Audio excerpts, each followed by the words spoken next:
Going on, friends? It's Anton Daniels, and I gotta have a conversation with you guys about Teach Henley because you see how the sun is hitting me. This is no finesse, no makeup, no filters, no none of that. This is 100% Teach Henley. I use it in the morning as soon as I get up, right after I pray and brush my teeth, jump in the shower, and I'm hitting the streets because you never get a second chance to make a first impression. So even though they're giving you 40% off your first order, 20% off for life, even though you may get a free gift, forget all that, right? Because we would do this even if it was full price because it's worth that much. I'm in the streets, I'm kicking it with people and I see Dusties everywhere. You don't want to be them. You want to separate yourself.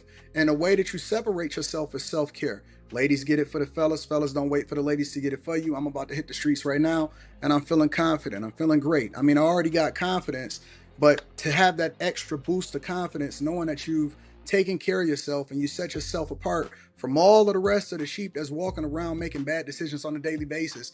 And it's reflected in their actions. It's reflected in the products that they use. It's reflected in the people that they follow. And so if you're trying to level up, if you're trying to make sure that you look good, they're going to send you the pack. They're going to give you all of the instructions on how you're supposed to use it. Then make sure you get your Teach Henley. Again, 40% off your first order, 20% off for life. Get your free gift. Make sure you tap in with your boy Anton Daniels because Unc is never going to lead you wrong. I would never have you use a product that I don't use myself. Again, they've been rocking with me for a long time. Make sure you get your Teach Henley. I love you. I appreciate you. I'm going to holler at you guys later.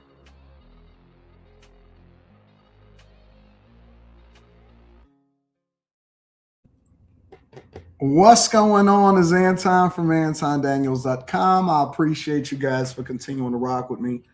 Thank you for tuning in for another edition of the Millionaire Morning Show. I am your host, Anton Daniels.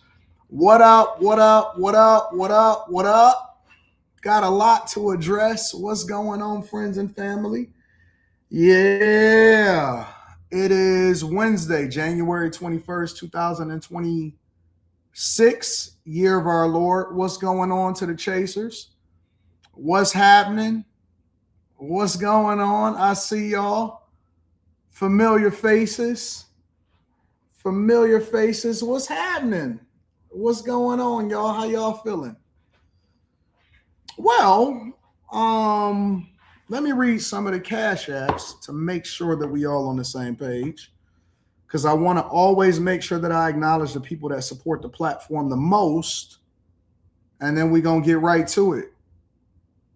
We're going to get right to it. All right? First of all, I want to say shout out to Mike, that dude.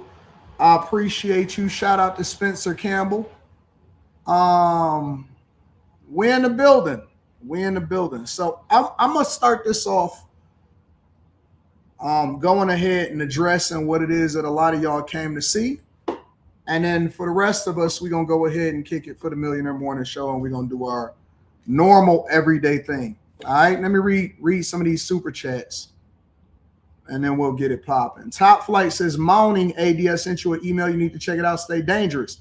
What up to Top Flight 3? I appreciate you. Eric Harris says, AD, I did come here for the drama. However you decide to handle your business, I support it. Children are off limits. Okay, well, I guess we can go ahead and get to it. I knew you wanted to know.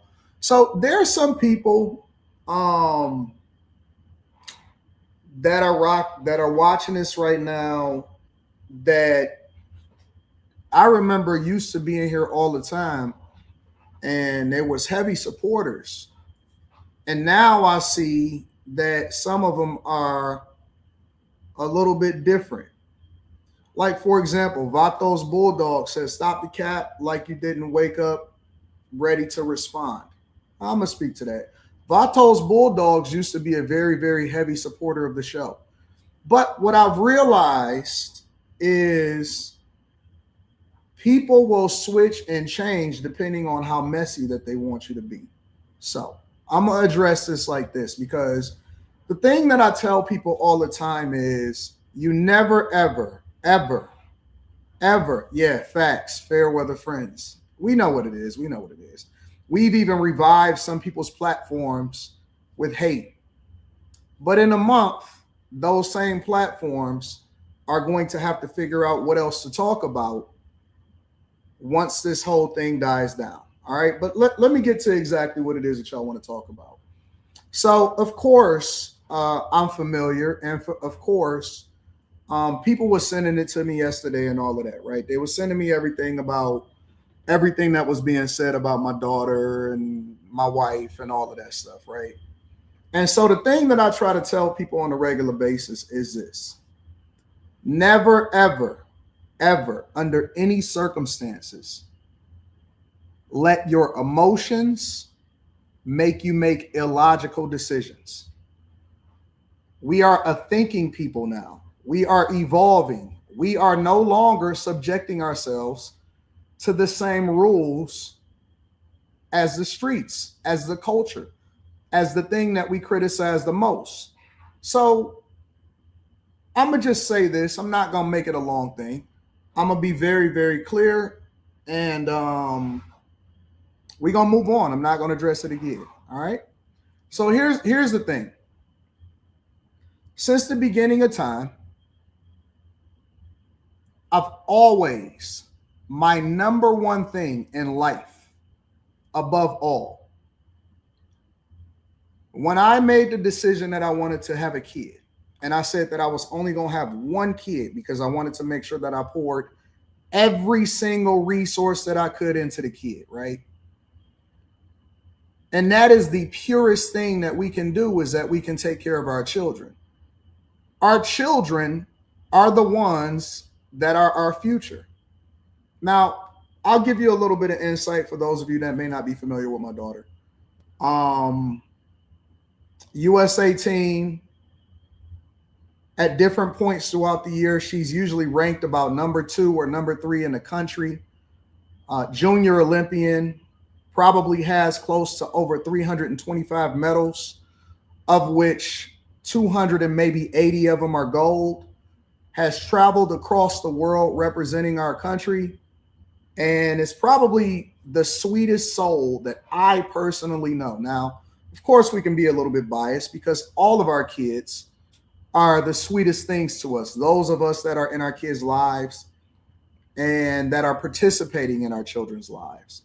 But a very, very accomplished minor child, meaning that she's still a child. And one of the things that I tell my daughter every single day is that I want you to stay in a child's place. I never want you to grow up too fast. I never want you to be out here doing things that you're not supposed to do, because you have an expectation on your life.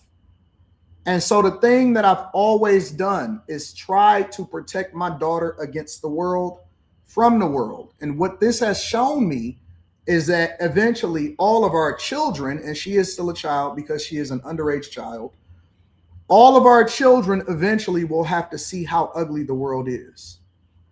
All of them. Regardless of how we feel, regardless of what happens, all of our children will have to seek, we'll have to see what the world is. What we as parents are supposed to do is protect them as long as possible, until they have to see what the world does, right? So this is what I'm going to say. My focus right now, and then I'm going to go ahead and get into the show. My focus right now is trying to figure out the psychological damage, impact, and trauma that has been done to my daughter. I pulling her out of school, early therapy, making sure that she is protected, trying to see what the fallout will be as far as her having to be removed from some of her competitions because of a lot of different things, including online bullying and psychological damage. There's a lot of fallout from what happens to my daughter's life because she is so accomplished. She has some of the greatest schools in the United States of America that has been seeking her out, scholarships, looking for her to join the team. She is on track to be a United States Olympian. She was supposed to be possibly in the next Olympics. And I don't know how damaging this is to her psyche.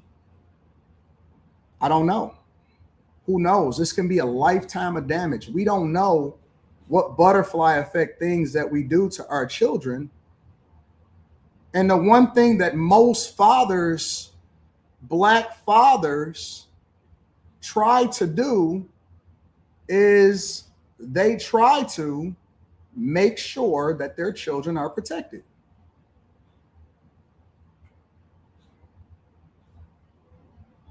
That's what we do. As fathers, we don't really care what happens to us, right? Because that's just life. But we never, ever can imagine what would happen to our underage children.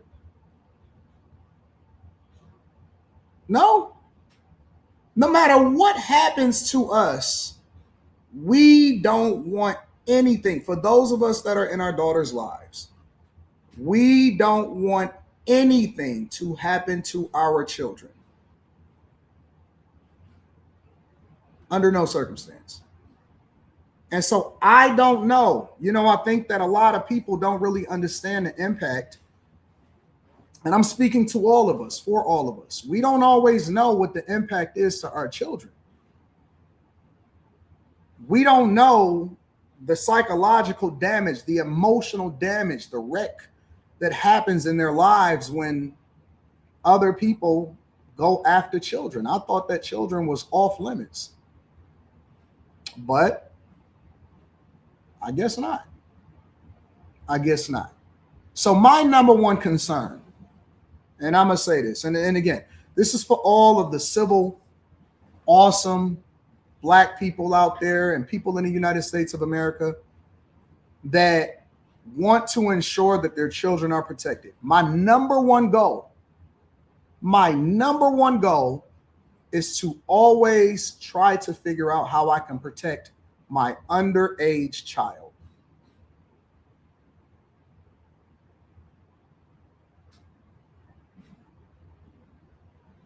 My underage child. That's all I care about. I could have never imagined in 1,000 years the psychological damage and the impact, the cries that I had to hear. My immediate concern was, oh my God, who do I call? But I couldn't call anybody because everything was closed at the time. So immediately pulling her out of school, immediately making sure that I go and assess the damage, trying to figure out if we're able to get her into the same competitions. Coming up, she literally just texted me probably less than 48 hours ago all of the different competitions that she had lined up for this year. We were supposed to go to Great Britain. We were supposed to go to a lot of places. I don't know if we can still do that. I don't know if that's possible. Because I don't know if she has the, their brain isn't even fully developed.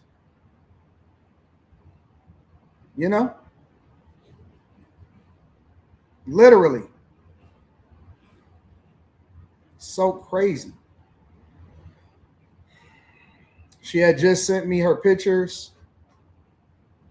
her senior pictures, and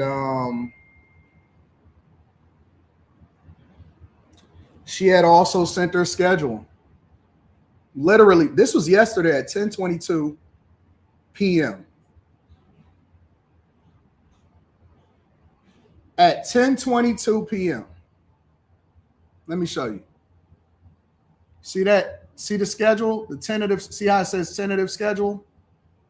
Leslie Daniels right here. She was sending me her tentative schedule for the calendar year. I don't know if she'll be able to do that.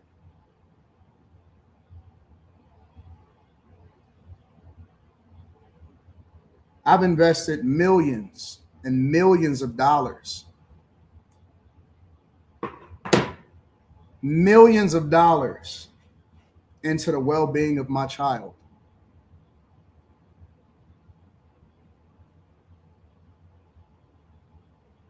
She's broken. She's broken.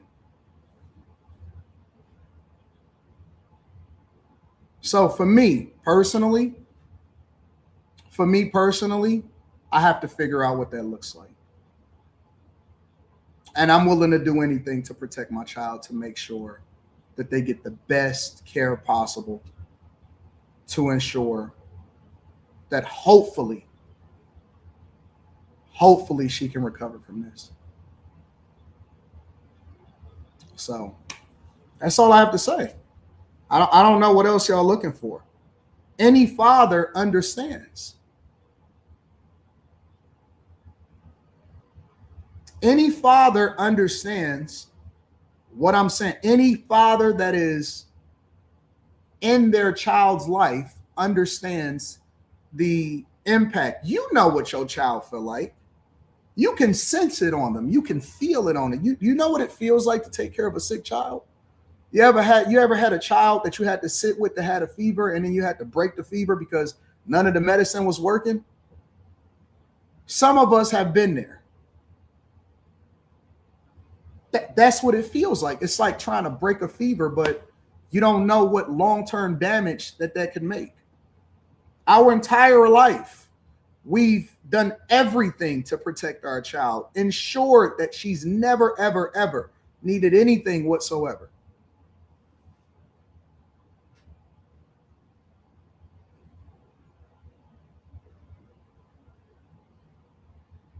Pray for me and my family. Pray for me, my wife, and my family.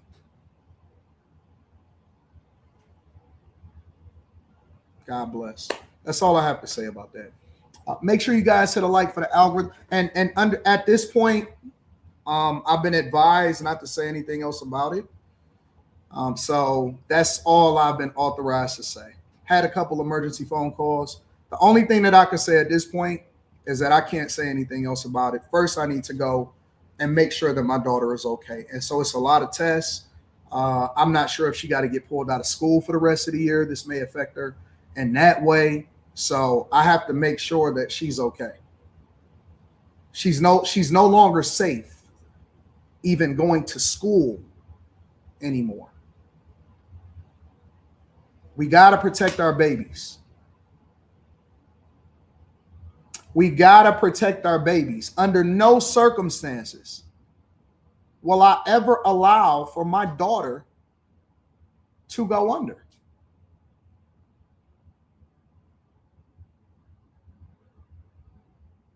Unfortunately, for the majority of the community, they don't have the wherewithal. They don't have the context. They don't have the resources to be able to invest in fixing. So a lot of times our community has to suffer with the psychological trauma, and they have to grow up with that. I just so happen to be one of the people of the ilk that can make the adjustment to where I can hopefully try as best as I could to maybe get her at 70, 75, 80% at some point. She was on track to be an Olympian.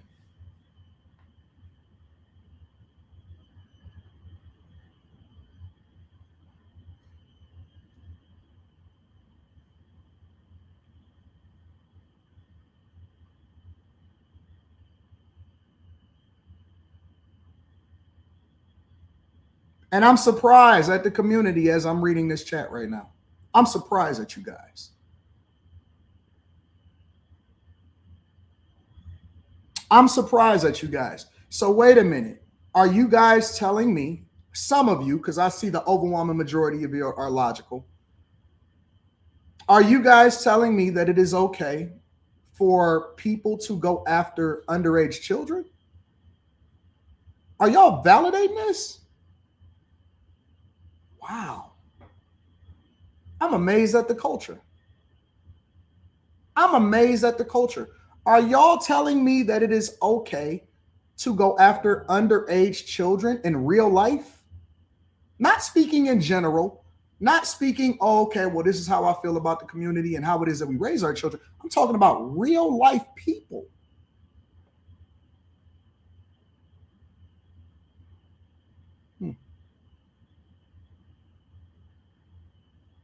I'm heartbroken.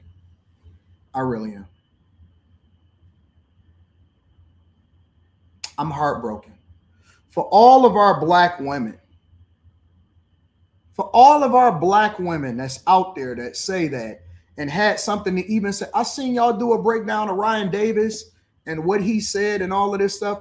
I've seen so many think pieces on Ryan Davis and how black children and all of this stuff are spoken about. And you guys really, now all of a sudden it's different?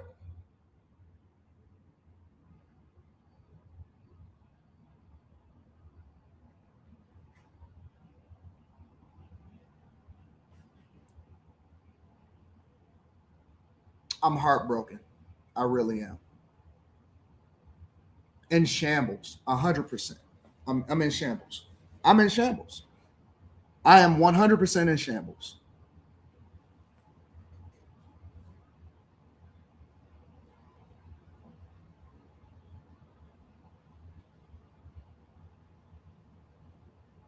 It's nothing else for me to say. It's nothing else for me to say. I have to figure out how to pick up the pieces. I have to figure out how to pick. Corey, he won. Corey and Craig, you win. You win. I give up. I have to figure out what collateral damage happened after that. You guys win. I got to figure out how to pick up the pieces. Family is in shambles. Daughter is in shambles. Literally having my wife take her over to get evaluated and figure it out because crying inside of the principal's office trying to figure out what to do. I'm in shambles.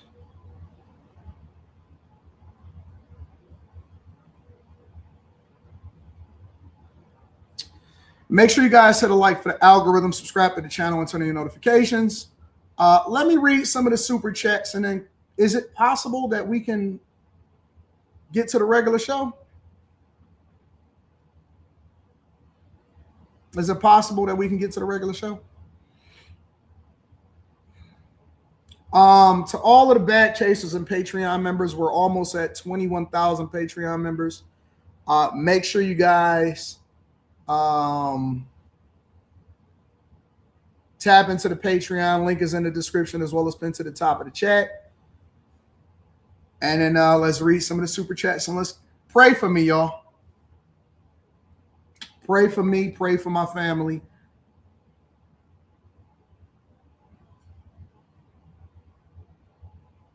Pray for me. I never thought that I would have to figure out how to deal and figure out how to fix my family on this level. All right.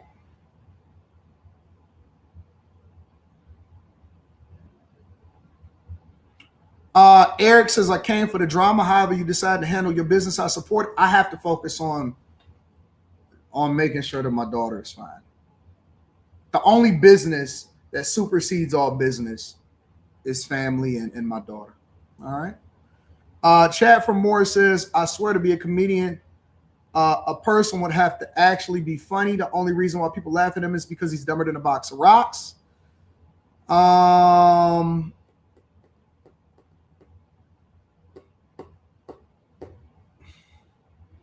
King TC says, fuck Corey Holcomb. God bless the AD and all of the bag chasers. We are up and it gets better from here.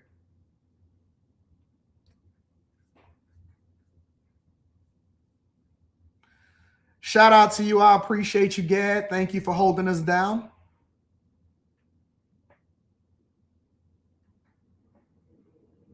D-Mav says 60-year-old men talking about a 17-year-old girl won't ever sit right with me. F that. Bad Habit says only weak men target women and kids. Sending prayers to your daughter's fam. Oh, I think she's at the doctor right now. Might be at the hospital. Brian the filmmaker says no beef is worth involving the kids. Well, tell that to everybody else. Tell that to everybody else. Corey Peterkin, I appreciate you.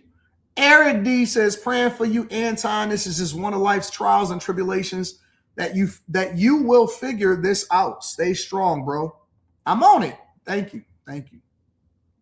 Thank you. I appreciate you.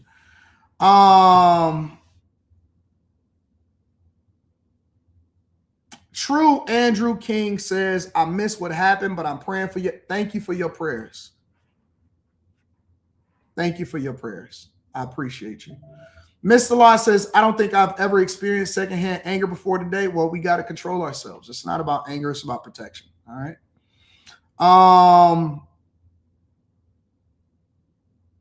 Child of Stage. I appreciate you, Child of Stage. Manasseh J. King React says, how can certain people say they for the community but will tell another black man's family down, especially their children? These people are fake.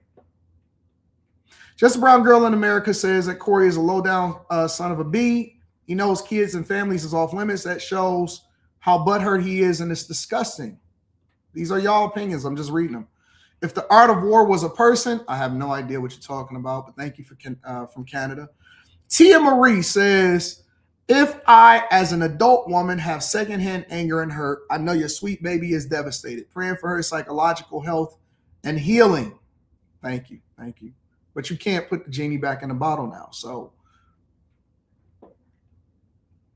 Wumbo Brock, I appreciate you, Wumbo Brock. Hey, and let me say this. Shout out to the fathers. Shout out to the participatory fathers. Shout out to the fathers that are super involved in their kids' lives, whether you have a male child, a female child. Shout out to the fathers that have played a phenomenal role in ensuring that the children are taken care of.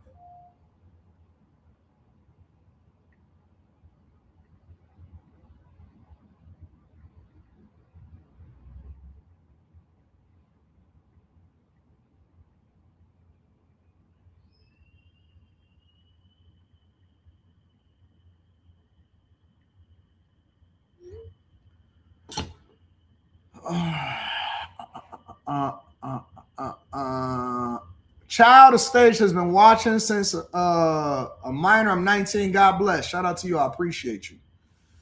At no point should you let up from this. People with no lower limit have to be taught. Rob, I understand, but I got to make sure that my daughter is right. And then I got to figure out what to do after that. I have some really strong people around me. I have a great team around me. And so, I have to seek the counsel of the people that's around me so that I can make the best decision going forward. You know what I'm saying? At no point should you let up from this. Don't worry, Tom. The devil never wins, says Lady Shan. Thank you, Lady Shan, for holding me down. Manny Plays PC says, prayers to you and the family. I appreciate you, Manny Plays PC. Bilderberg Boy says, I knew Corey would go after your family. That's what cowards do. He doesn't care for his own kids, so I definitely he won't care about yours. Dirtbag energy. Well, let me say this. Let me say this. I can't speak on his children. I don't speak on his children. I refuse to even say the name of the woman that was with him that introduced herself to me. I don't. That has nothing to do with anything. I don't get into that. So if that's what y'all saying in the super chat, I'm gonna say that I don't know anything about that. I can't tell a man how it is that he's playing a role in his child's life unless he volunteers the information. So I don't do that. Like, for me, it's not. There's certain points that I just cut it off at. If it's you and me in person on content, that's one thing.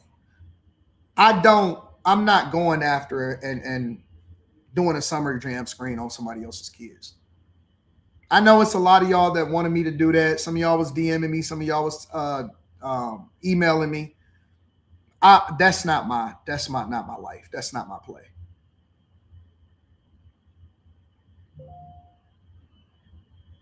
You know what I'm saying? I'm not on that type of time. I don't do that.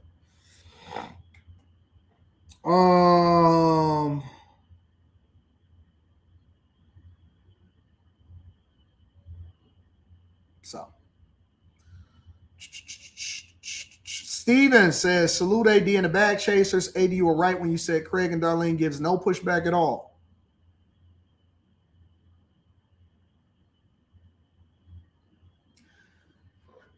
Let me ask y'all a question. And this is in general. This is not towards anybody at all. I have friends that come to me and they say, yo, Anton, A, B, C, and D, or Anton, I'm thinking about doing this, or Anton that, and so on and so forth. When I was there, all right, when I was there, one of the things that I said was, you don't have anybody that actually holds you accountable. What that means for me is, in my opinion, how can somebody say that they care for you if they allow for this to happen?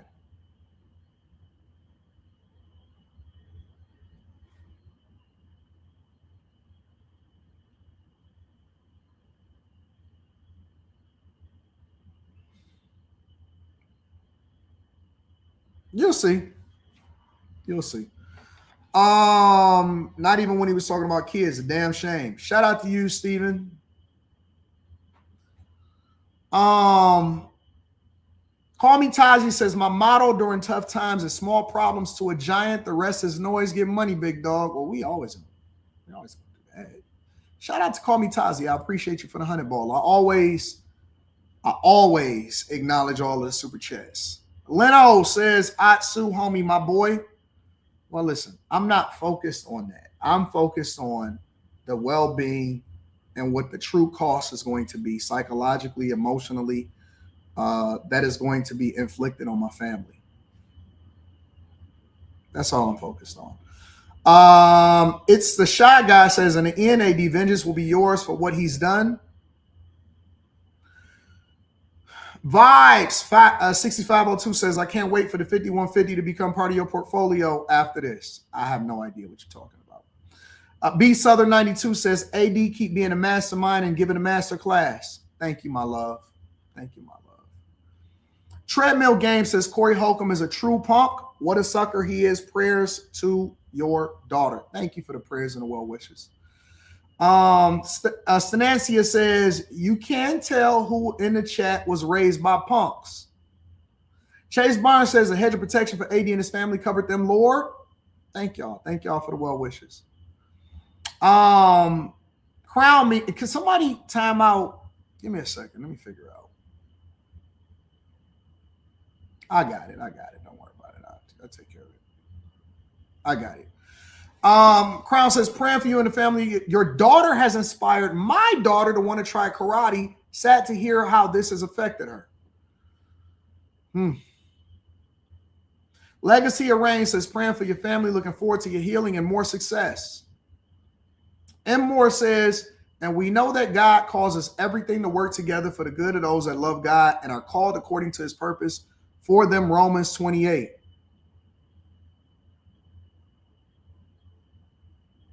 Wino says, I'm going to get this guy if you don't. Don't do that. Listen. I'm not authorizing nobody to do nothing on my behalf. I don't want to be associated. I don't want to be aligned with that. I'm not interested in anything with regard to that. I don't authorize nor do I support any threats on my behalf. Anything that I need done, I can handle it myself. I don't need nobody, nothing. Nobody to do nothing for me. All right. Don't crash out for me. Shout out to my girl, Molly. Molly says the thumbnail is so precious. Thank you, Molly. Thank you, Molly. I appreciate you, baby. Shinsi says, salute. Shout out to Shinsi. I appreciate you.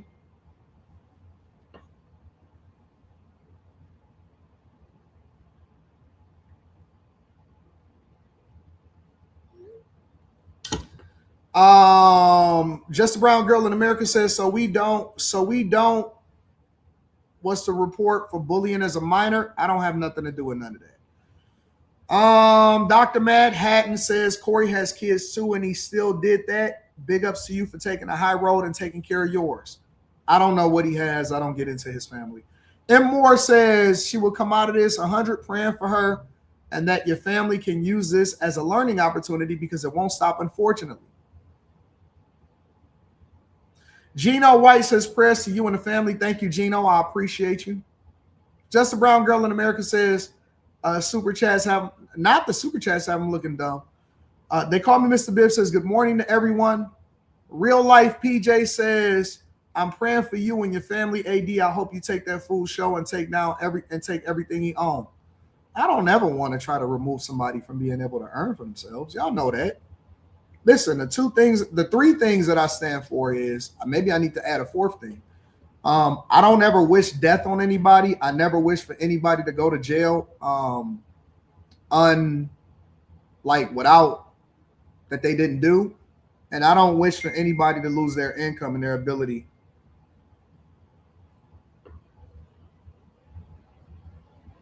to earn for their family.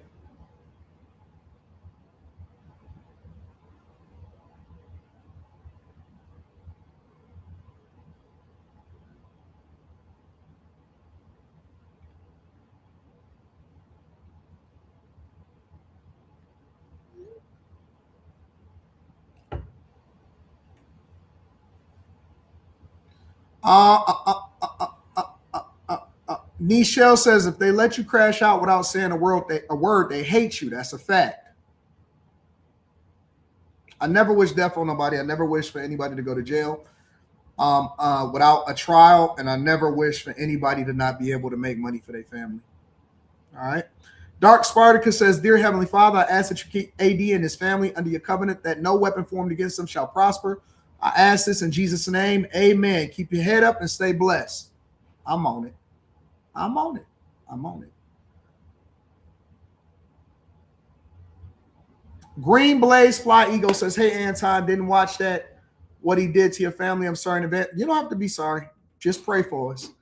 Stevie says, as a father that wasn't cool at all, chess, not checkers, AD, move with silence, not in silence. Exposure Network says, crazy part is Darlene was rapping about her too. I downloaded it. I got it.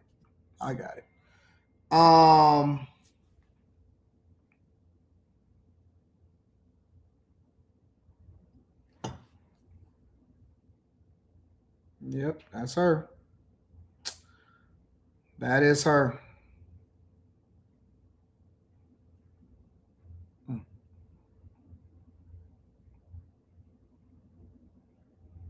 My mom just sent this to me. This is crazy. Mom just sent this to me.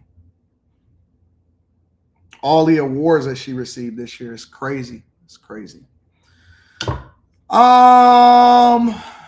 I just want to say I support you and your family. God bless. Bag Chasers is up. Shout out to M89. A412, I appreciate you. Bitcoin Brown says it's time to sue for everything, boss. Listen.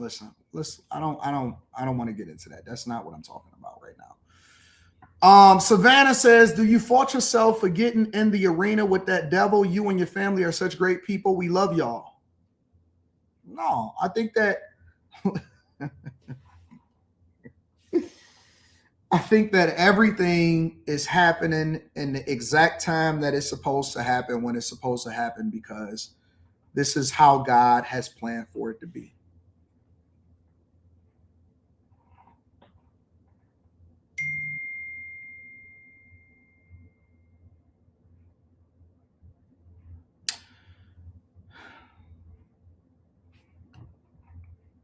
Everything happens at the time that God wants it to happen. Absolutely not. Absolutely not. I am cool with how it played up to last night.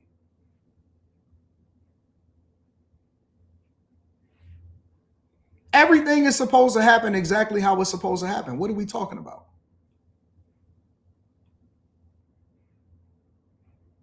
Bad Habit says, y'all got to stop questioning how things are going, and y'all got to stop questioning God.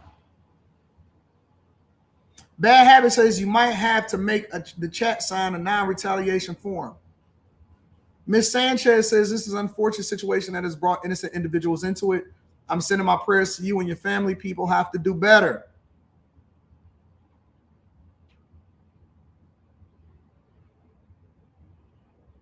Poor Legacy says Godspeed in your time traveling machine today. JB React says Anton definitely hoping for the best. I know you handle business and you got this as well. Just pray for me, big dog. Pray for me. Don Dimitri says prayers for you and your family. AD, I pray this doesn't knock Leslie off her track. Me too, bro. Me too. Would love to see her get gold in 2028 here in LA. I don't know. I don't know if that's a possibility anymore. We're going to figure it out. We're going to figure it out. Big M Dub says Corey's a degenerate and all of the people that is okay with this behavior, praying for you and your family, bro. Shout out to you. I appreciate you, bro. You've always been a long-time supporter of the platform.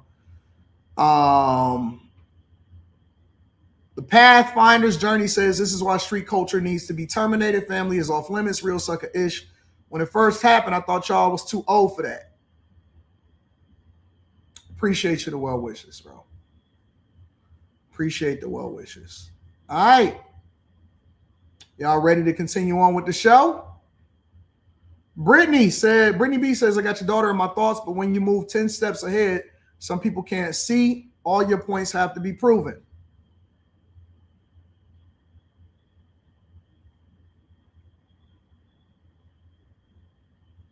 Make sure you guys hit a like for the algorithm, subscribe to the channel.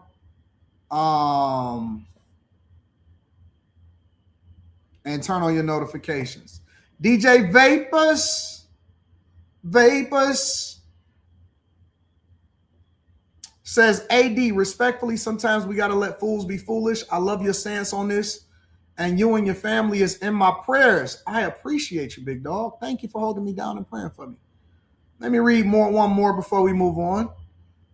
Gary says, my family and I are praying for you and will continue to rock with you. May God bless you and your family, Anton. I appreciate you. I appreciate you, big dog. Mama says he said he goes by old street code. Old street code. Don't bring children in it. Mad respect to you because you handle more street than him. He was mad you exposed him. And last but not least, before we go over to the show, Lord bless Anton's family with love, peace, and unity, says Clay Display. Thank you, Clay Display. I appreciate you, big dog. Again, make sure you guys hit a like for the algorithm, subscribe to the channel, and turn on your notifications. All right, y'all ready? We don't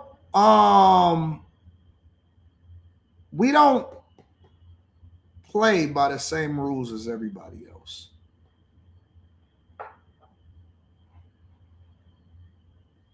Do you understand? We don't play by the same rules as everybody else. We have to be better, have to hold ourselves to a higher level when it comes to certain situations. All right? Eddie B says, please have your folks read Title 8 U.S. Code 1325, which makes it illegal to enter the U.S. illegally, marriage fraud and commercial enterprise fraud. So when they lie about it not being illegal, bam.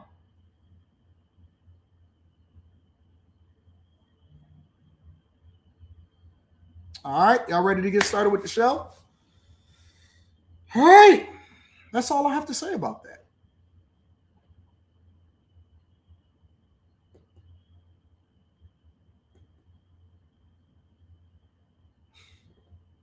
Jay Billups. Jay, let me just address this one last thing and then we go from there. Jay Billups says, you talk about my kids and I know where you work. Yeah, it's on. Listen, y'all, listen. I want to be so clear. I want y'all to really understand what's going on. You do not respond the way that other people anticipate you responding. You can anticipate how they will respond, but you never move how they move. Ever.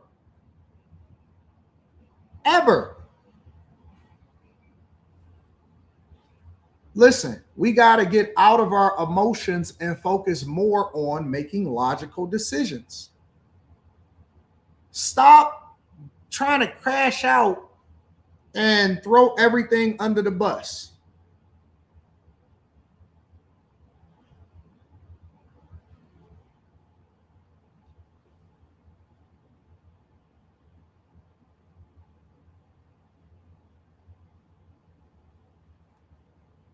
You know what I'm saying?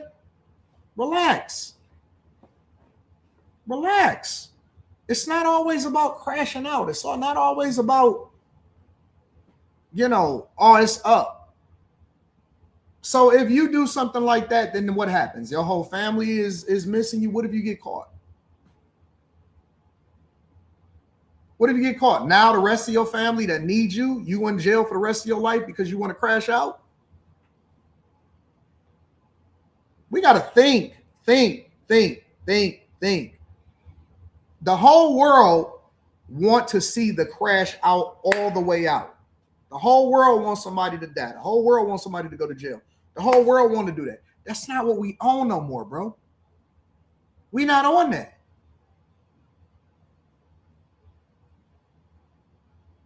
We're not on that. You allow for them to do whatever it is that they do. Life is 10% of what happens to you, 90% of how you react to it. 10% of what happens to you, 90% of how you react to it.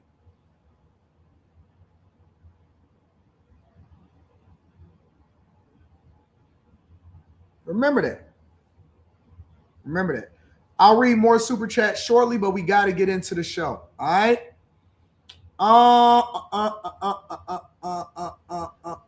We're not filling up no more prisons.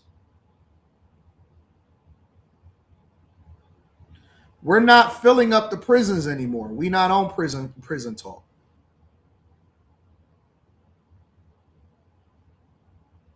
We're not filling up prisons anymore. We're not filling up graveyards. We're not filling up prisons. We off that. We should have been off that a long time ago. We're not doing that. That's trash. All right. All right, y'all. So white folks. I heard that white folks passed away. Yeah, I heard about Nick Shirley too. Let me see something. Let me look up Nick Shirley. It's a lot to cover. It's a lot going on in these streets. Nick Shirley.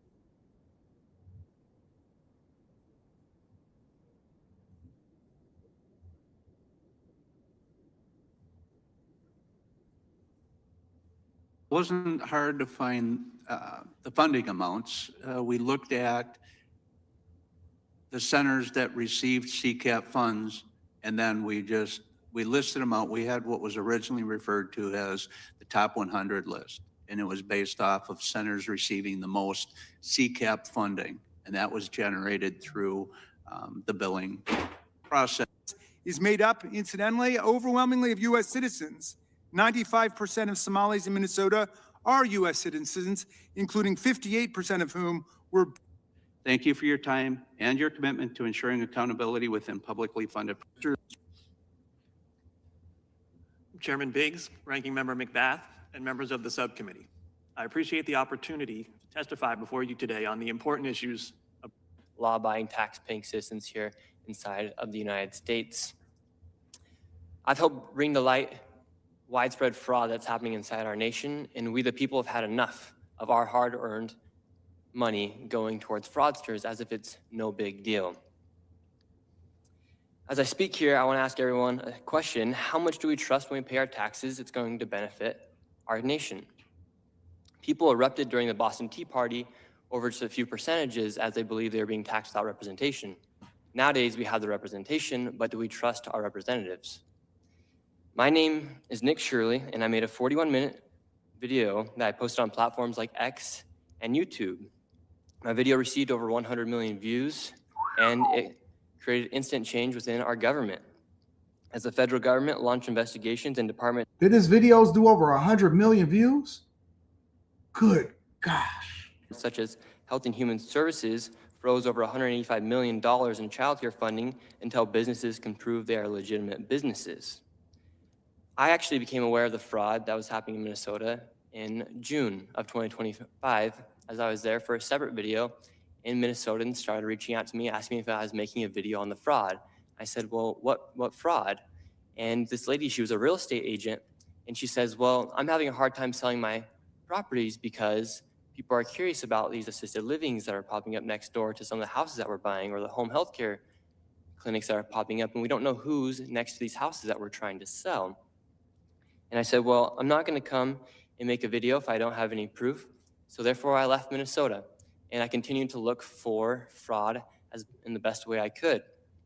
And as I was getting my own information, a man by the name of David reached out to me, and he said, hey, I have been investigating this fraud for years now. I have been driving by these childcare centers. I've never seen a single child, and I have received the information from the state of Minnesota as to how much money these places are receiving. I said, great, let me come to Minnesota and we'll make this video about potential fraud that was taking place inside of Minnesota. We go to a daycare, and I'm instantly surprised by what we see. We arrived, and it was an industrialized building, and there was 2 daycares registered at that daycare, at that building. And the first thing I noticed is all the windows are blacked out, and there's no footprints in the snow of any children. There's no playgrounds or anything that would make it look like it's a child care. But above me, a sign read, open 7 a.m. to 10 p.m. But there was nobody there. The doorbell did not even work. And then we continued to go to other daycares, and we noticed the same pattern. No children, blacked out windows, and one daycare, a learning center, spelled Quality Learning Center instead of Quality Learning Center. They had received $1.9 million, yet with that $1.9 million, they could not even spell leering right on their sign. Governor Walz has said he's been fighting fraud in Minnesota since 2019 and said the buck stops with him. However, how long would it take for you to notice $1 million leaving your bank account and not knowing where it's going? And that's why I know that these legislators be lying, because they're not really fighting fraud. They just using that to fill budgetary holes. How do you not even notice that the sign above the building says leering instead of learning? And how do you not even see any footsteps or footprints in the snow, but you're doing quality checks? Who gives out $2 million a year and don't even go and check out the business? This is why people need to be more vigilant with their tax dollars. That's essentially what had been happening in Minnesota for years, as billions of dollars has been misplaced. And meanwhile, while people like Governor Tim Walz call people like me a white supremacist, delusional conspiracy theorist, he actually decided to drop out of re-election because I believe of how deep and extensive this fraud is. Thank you very much. Since my reporting, the HHS department froze over $185 million, and to this day, not a single business has been able to prove proof of legitimacy. How fast would you be proving that you are a legitimate business if you have children to actually feed and to take care of? You'd be sending in that paperwork instantly. Facts. I made this video to document the widespread fraud that has been taking place, as I truly believe all fraud is bad. And thank you, Emma. People like me, my generation, we're sick of seeing tax dollars go towards fraud. We just want to have the same opportunities that our fathers and our grandparents had. And when you see people making millions of dollars by committing fraud, it upsets everybody from all age demographics. And so I hope today we can have a good conversation, and I think we can all agree that fraud is bad and that fraud is fraud. And I wish the best for our country, and I think that's what needs to be happening, is to crack down on all forms of fraud. So thank you. And it's so crazy to see that CNN and MSNBC or MS Now did a hit piece on him. Instead of them actually getting their journalists out there to investigate themselves and to find out who he talked to and to work with him, they decided to send a hit piece to him overnight to try to dispel any kind of thing that he would come up with that would allow for us to actually be able to hold Tim Walz and the people over in Minneapolis and the Somalis that were committing fraud accountable. For having me, and God bless the USA. Thank you, Mr. Shirley. And now I recognize Ms. Larson for your 5-minute opening statement. Chairman, Ranking Member. It's crazy.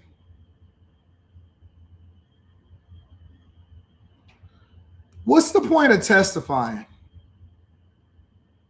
That's what I'm trying to understand. I talk too much. Anyone else want to throw in? I'll give you, Mr. Shirley, Ms. Larson, a chance to say anything if you want. If not, I'll yield 28 seconds to my pattern. But in the end, you got to ask why. Why was, when you point out what's going on, you have good people doing good work who suffer, the taxpayers are getting ripped off. Someone's got to ask, well, why did they take the not follow your recommendations, call you a racist, investigate you instead of just fixing the problem? Why'd they do that? What could be the answer? Anyone want to hazard, Mr. Shirley, you want to hazard a guess why that's the case? Well, they simply use that as a deflection technique to make you not want to speak out against the fraud. Yeah, it seems to me it's politics, though. You think it's politics, Mr. Dexter? And out of all the thousands of messages I get on Instagram and other platforms, I just happened to read his, and he provided me the information, so I gave him a phone call. And then from there, just went to those different facilities. What was probably the most interesting thing as you were doing this? I think I saw the video. We watched it, and it looked like it was a number of facilities like in the same building. Yes. So in one think building, it's all there theater. was, I believe, 3 daycares, and there was no children. And they were all receiving CCAP funding for separate daycares. There's one daycare we went to that one day it was closed by the government, and then that same day it was reopened underneath another name. And they both received CCAP funding. I bet, Ms. Larson, they probably weren't getting audited nearly like you were. I would guess not. So how many daycares are there in Minneapolis we think are fraudulent right now? Mr. Shirley, any idea? Are the amount of money total? You got any idea on that? Well, they've frozen over $185 million, and not a single business has been able to prove that they're a legitimate business yet. It's 185 million for sure that we know. Mr. Dexter, I got a question for you. What common patterns or warning signs usually indicate that the provider or the program may be committing fraud? As you were doing your investigations and 28 years of experience, what are some of the indicators that you see that maybe that should be a telltale sign or a red flag that there's fraud there? Well, one of the immediate signs that we saw when we would go out to first look at the location is where that was located. A lot of times they were located in commercial areas, and I'm not talking like strip malls or anything like that. I'm talking about like industrial areas where you wouldn't typically find a child care center. We would notice that there was no play area, and if there was any play equipment, it was bare minimum. Now, there was an exception that if there was a playground area within a very short walking distance, that would count. But a lot of times we didn't see that. But the most glaring thing was that when we watched the centers, you know, we would sit and watch it for a couple of days before we even put up surveillance cameras. We would watch, and we would see little to no children present. If anything, there would be a few kids. As you begin to blow the whistle, the investigator became Gentleman's time has expired. I'll yield back, Mr. Chairman. Thank you. Chair recognizes the ranking member, Ms. McBath. Thank you, Mr. Chair. When he began his second term, President Trump broke from historic norms and fired 17 inspectors general, people who serve as critical watchdogs and prevent waste, fraud, and abuse. A federal judge held that these firings were illegal, but also held that she could not reinstate these people due to their important roles. As a result, the president has been able to appoint acting inspectors general who have themselves been removed after informing Congress that Trump officials are not cooperating with investigations. Mr. Hitler-Gaudette, how do these frequent firings affect the ability of the inspector general offices to prevent and investigate fraud? Well, of course, we know that Miss McBath is going to be on the side of the fraudsters. I can tell you that just by looking at her, that she was going to be on a certain side. But the worst thing about this is that regardless of how much funding and how much it takes and all of this stuff, it only took a YouTuber one day to fly out to Minneapolis, Minnesota, and to do an investigation. And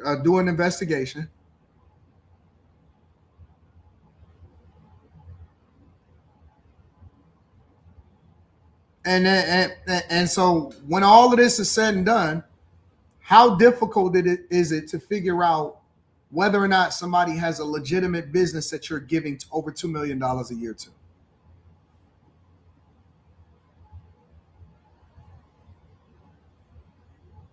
How difficult is that to do? I think they fundamentally undermine it, and they also create a real chilling effect for the inspectors general who are left. The incentive to do something that could upset the powers that be suddenly becomes a bit of a risky proposition. And so between the completely undermining them and the chilling effect, you are really dampening and damaging the ability to do real oversight. Thank you. And how does the politicization of inspector general appointments affect the morale and effectiveness of career investigative staff there within these offices? It also has a severely negative effect on morale and efficacy within the offices. So I believe we can and should do more to prevent fraud and improve oversight so that all of our government efforts are doing the most that they can to help the American people. When the Judiciary Committee marked up the Republicans' partisan big ugly spending bill, I offered an amendment that would dedicate. Well, now y'all know exactly. Like if it wasn't clear before, you know exactly what side of the aisle she's on now. Half of 1%. What does how she feels about Trump? Because they can never just even have a conversation and be objective about what's going on. What does how she feels about Trump have to do with whether or not people are actually committing fraud in Minneapolis? How is that even the same? Why is this an issue with Republicans versus Democrats? Why is this hey, we got to protect taxpayer money and taxpayer fraud, or protect taxpayers from fraud in Minneapolis? Why is this a thing? % of funding to be used for oversight and fraud improvement and prevention. My Republican colleagues, they opposed the amendment. Mr. Hetler, Gaudet, in your opening statement, you spoke on steps that Congress could take to ensure robust, nonpartisan oversight. The Project on Government Oversight recently published an article, 7 Ways Congress Should Sharpen Its Oversight in 2026.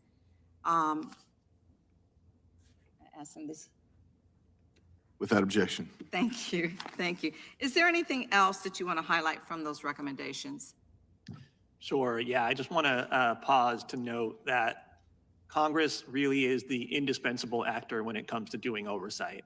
There's supposed to be a somewhat adversarial relationship between the branches, and Congress is supposed to be the primary adversary when it comes to the other 2 branches and conducting oversight. But that is predicated on Congress taking that oversight duty seriously, irrespective of who is in charge of the other 2 branches. And so I think there's a political will issue there with oversight, but also there are some mechanical issues. So Congress could do a better job of holding hearings that are a bit more bipartisan, a bit more focused on the facts, as opposed to the sizzle of a given anecdote or scandal. I mean, really trying to get at root causes and really trying to take hard, deep looks at the underlying structural reasons why things like fraud happen. It's not as sexy. It's not going to get you as many views on social media, but it's going to actually ideally lead to long-term, sustainable, durable reforms that can really crack down on the problem. Thank you. And so I don't think that we'll ever crack down on the problem. I think that the problem is so widespread across the United States of America that this is not even something that we're going to really be paying attention to next year.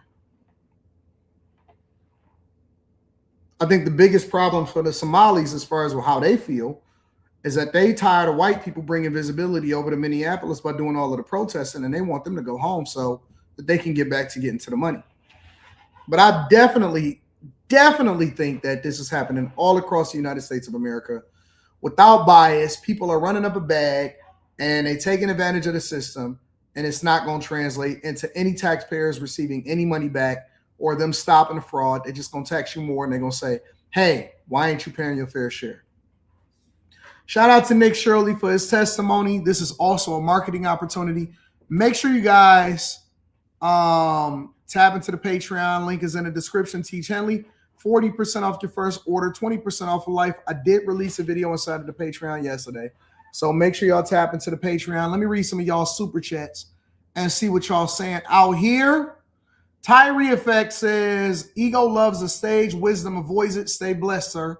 I appreciate you. Keisha Holloman says, first of all, prayers to you and your family. Very smart man, always. Calculated moves. Always love you, AD. I wonder if the women are smarter than the guys. Keisha, do you think that women are smarter than men?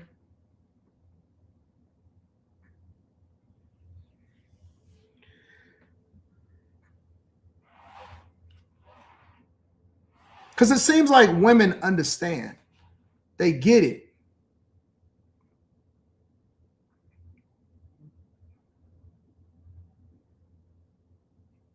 It seems like women a lot of times have the long-term vision.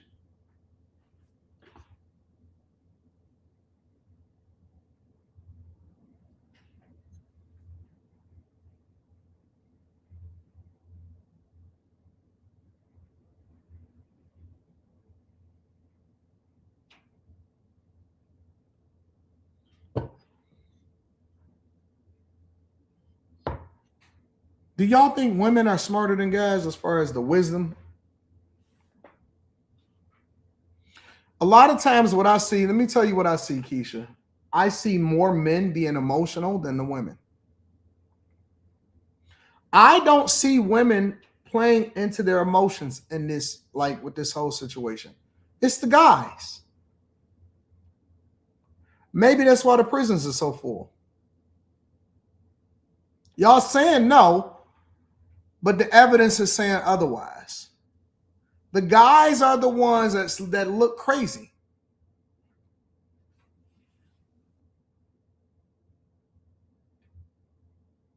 Why is it that the guys act crazy and the women are the ones that are more logical?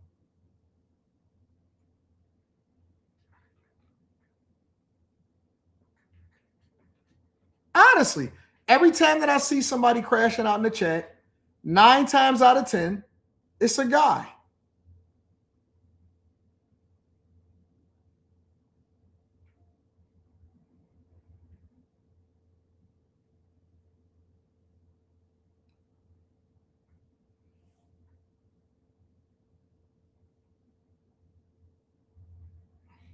You said you used to cry about everything that you don't give a F.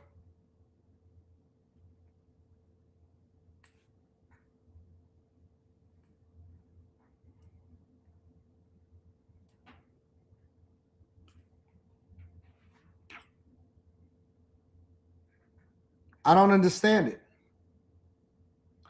I don't understand it, Keisha. Jay Hustler React says, salute to you and your family, big dog. Bag chasers. Make sure y'all tap into the Patreon. Link is in the description.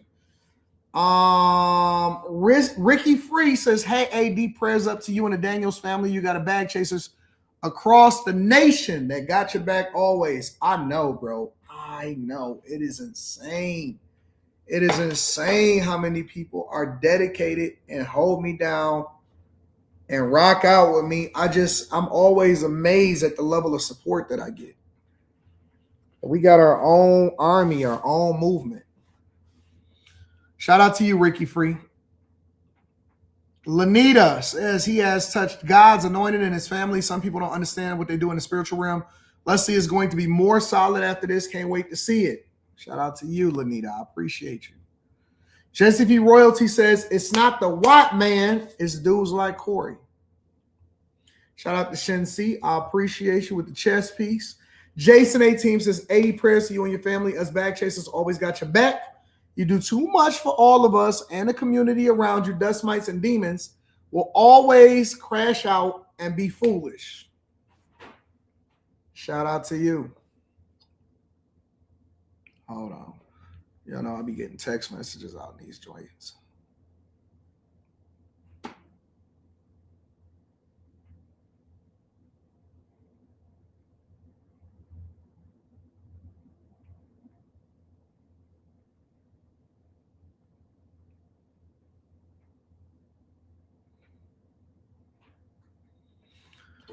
Eddie B says, Anton, white folks want and need black people to crash out in order to make their protests righteous, but we're like, nah, we good.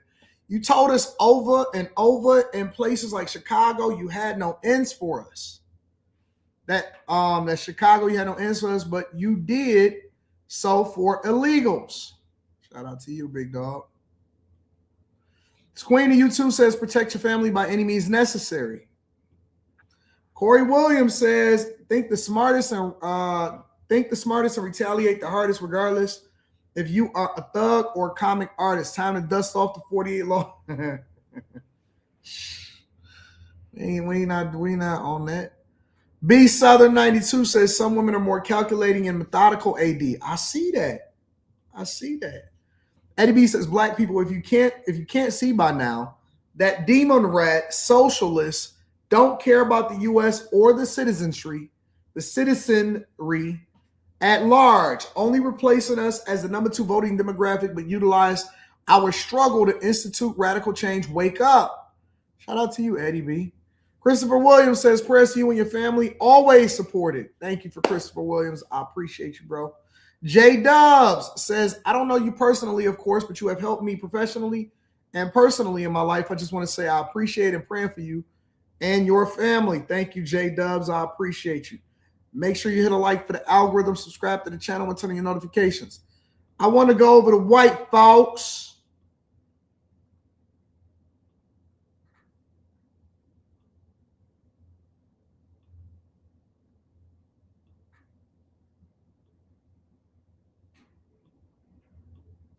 After a local social media influencer is killed in a motorcycle crash.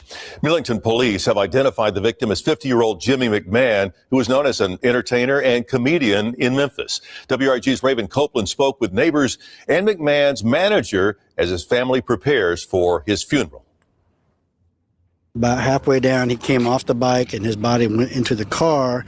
The bike kept going until it crashed into the other cars and bounced across the street. And he was laying right where you see the orange places marked. And he was laying there then that's when someone called. People who live in this Millington neighborhood are describing a deadly motorcycle crash that happened Monday afternoon. Just after 4 p.m., police, crime scene tape, a wrecked motorcycle, and 2 damaged cars could be seen in the 4700 block of Saratoga Road. Millington police say the driver lost control of the motorcycle and crashed into 2 parked cars. Neighbors who did not want to be interviewed on camera tell WREG about the traumatic scene they witnessed Monday. My son came out and said, somebody needs to call 911. This man is dead. We got a dead man in the street. Another neighbor and myself came out here, tried to check him out. He didn't have any pulse when we found him. The victim who died at the scene was identified as 50-year-old Jimmy McMahon, also known as White Folkz on social media. He was known in Memphis as a comedian and rapper who often went viral on the internet for his jokes and entertainment. His booking manager, Kentucky Boy, tells WREG he spoke with McMahon Monday, just moments before that deadly motorcycle crash. Seemed like it was untrue because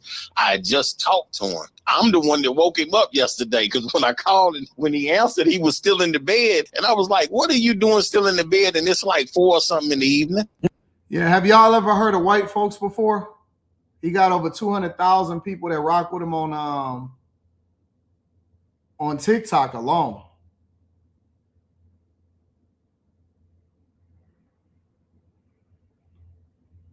Pumping gas, down bound, posted at the Seaco. You having it with your life, dang. We got the best wings you ever tasted. Fuck Whyte. Big potato, bitch, I'm loaded. Don't compare me, bitch, I'm golded. I ain't never seen you in the bay. I ain't never seen you. Oh, who? Oh, who? No, you ain't straight. Nah. You ain't from my weight. Nah. You play. I told you, baby, I'm gonna call you when I get on real.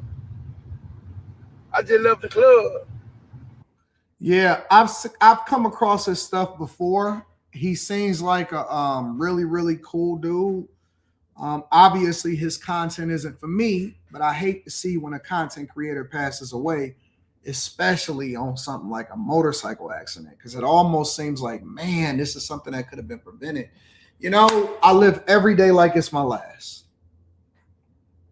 Every day I live it like it's my last. Real talk. Every day I live it like it's my last.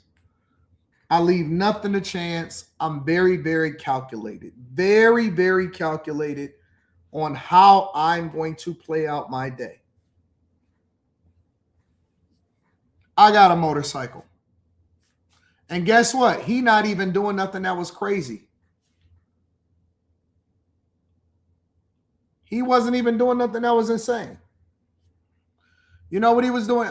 They say that he did a burnout. They say that he just did a spin out on his bike, and then he lost control of the bike, and then that's when it ran into the car, and he wound up dying. Imagine that you go all the way through your life.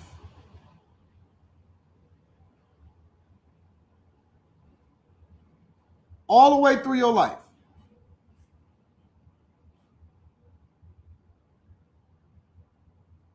Imagine you go all the way through your life. You make it out the hood. You make it to be older. You make it to be successful.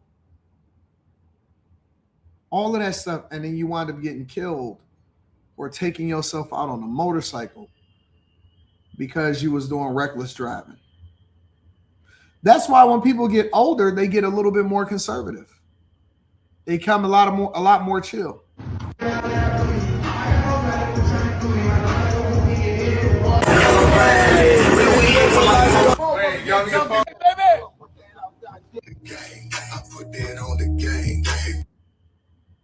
Dude was living out his dreams, respectfully. He was living out his dreams. We may not necessarily agree with whatever his dreams were, but he was living out his dreams. He was enjoying life. He was from Memphis, one of the blackest cities in the United States of America. He was living out his dreams. And he wound up passing away from a motorcycle accident. Crazy.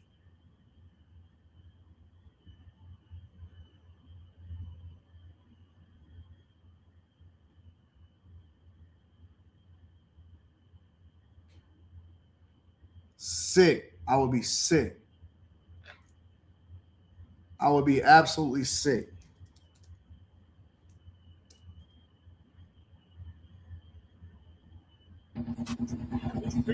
Hey, I'll see you later. Yeah, I'll see you later. Shirley, on my neck.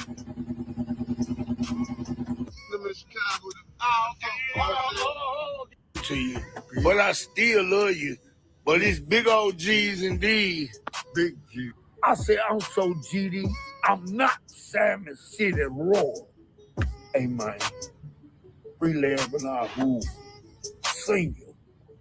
Hold up. Where you at? He said he in a white t-shirt, you dig? On who? On Larry.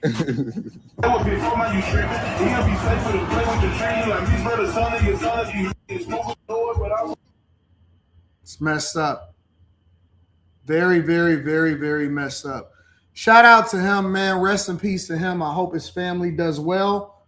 I hope that everything, that everybody is consoled.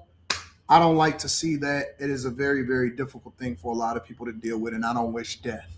I do not wish death on anybody. There's a couple of other stories before I get into the left losing it, Mamdani, maybe the money a little bit, Trump at the Economic Forum, all of that type of stuff. It's a couple different stories that hit my desk last night, and I want to share those with you. So a Detroit man is accused of killing a woman in Texas after court records show he wasn't given the drugs that he paid for. Yeah, that shooting happened late last year at a storage facility in Houston. Local 4's Khalil Maycock reviewed the documents, which suggest the killing stemmed from a plan to rob a drug supplier. These are the documents that detail why Kip Stitz is accused of killing a woman in Houston. This document shows the state of Texas charged 57-year-old Kip Stitz from Detroit with murder. He's accused of shooting and killing Sherry Dawson at a storage facility in Houston last November. This is a photo from our sister station in Houston. It shows police investigating the incident that day.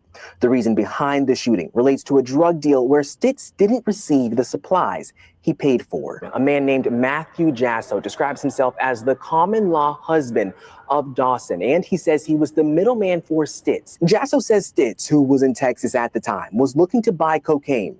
So Jasso introduced the 57-year-old to a supplier. Then Jasso says Stitz told him he was going to rob the supplier. Jasso told the supplier this, and the two of them made a plan to set up Stitz. Stitz gave the middleman $125,000 for the drugs. Jasso gave that money to the supplier and was then paid $10,000. However, no cocaine was ever given to Stitz. After this, Jasso told police that he heard through the streets that Stitz was looking for him. He also says his friend saw Stitz in the area 2 days before his common-law wife was killed. And on Streets, man. The streets don't love nobody. It's always better. It's always better to do the right thing, get a job, go to college, go to school, take care of business, be on top of things. Everybody feels as though they have to hit the streets.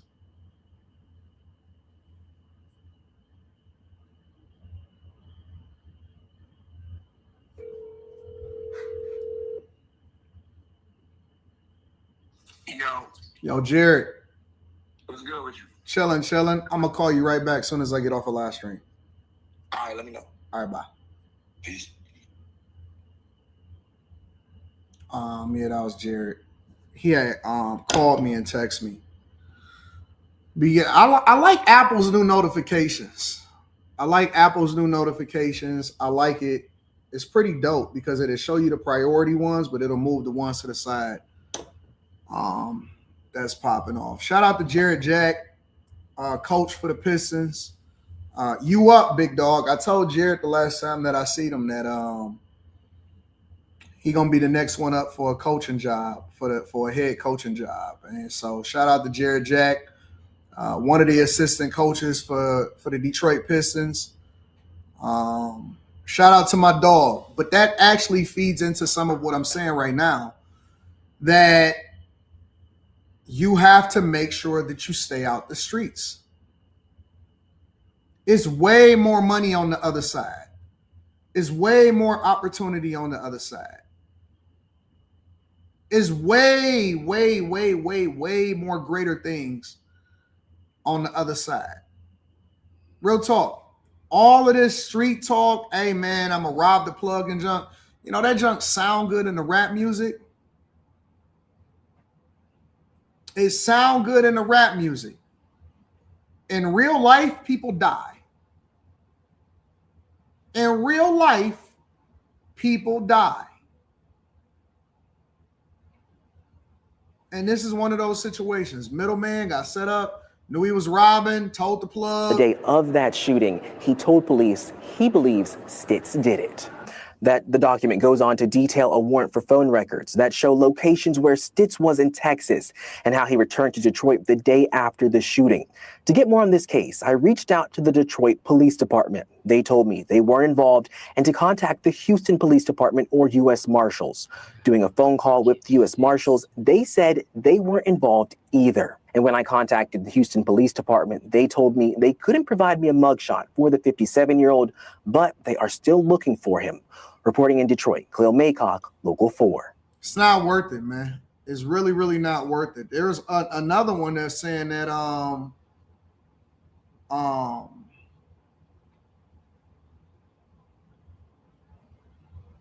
it's just not worth it, bro.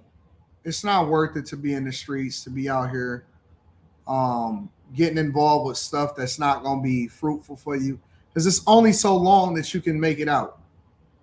And then I heard it was a nurse in Fulton County that got caught up smuggling drugs, and then she wound up getting arrested.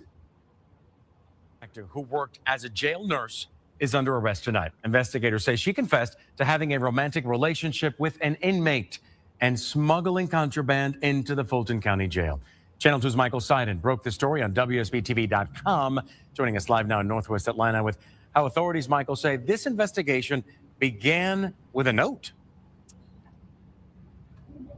Yeah, George, investigators tell us it was another nurse that actually found a handwritten note that exposed this alleged relationship. And tonight, we are getting a closer look at some of that other evidence that was found that led to the felony charge.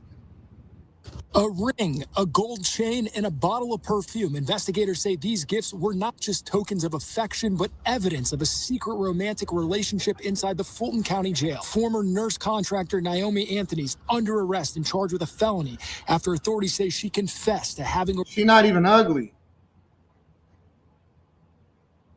Like she, you know what I'm saying? She not even ugly.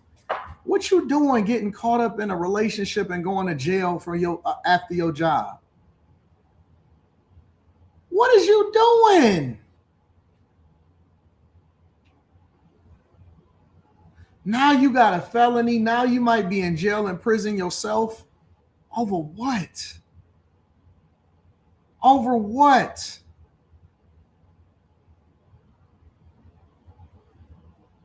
Over what? Your whole life has gone down the drain because you wanted to get involved with a dude that you ain't supposed to be involved with, that's behind bars and can't even do nothing for you. Why? Why? So dumb. Y'all can't find nobody that's free. A relationship with this man, an inmate, Antoine McCrae. I'm not dealing with this, bro. I'm not even gonna play this game. This is dumb.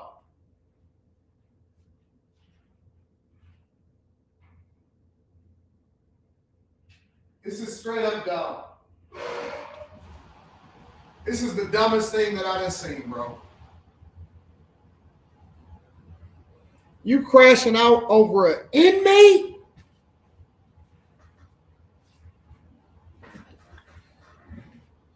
Over an inmate?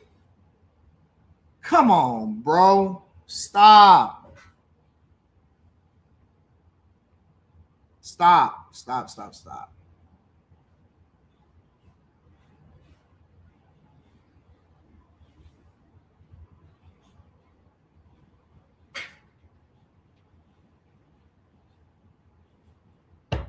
Stop. This is so dumb. It's just so dumb. Now you about to get sentenced. Who's been in custody since police arrested and charged him in 2024 in connection with multiple child sex crimes. Investigators say. And then the dude got the nerve to actually be getting charged with multiple child sex crimes. So wait. You ain't just with a dude. All right, I'm learning this as I go. You're not just with a guy that is in prison or in jail. You also in there with a dude with black lips that's being charged with multiple sex crimes. Get the hell out of here. Listen, y'all go for the worst of the worst. Y'all go for the worst of the worst. You ain't with a dude that got charged with tax evasion, white collar crime, PPP loan, somebody trying to run up a bet. Listen, if you're going to be in a relationship with a dude, at least be in a relationship with a dude that know how to get some money. If he gonna go to jail, which I'm not advocating for nobody to go to jail, but if you're gonna be with somebody that's in jail, at least be in a jail with somebody that's gonna go and get a bag. Y'all in relationships with niggas that beat on chicks, sex crimes. How do y'all pick you don't just go for the low, you go for the lowest of the low. You go for the dudes that gotta be on a sex offenders list.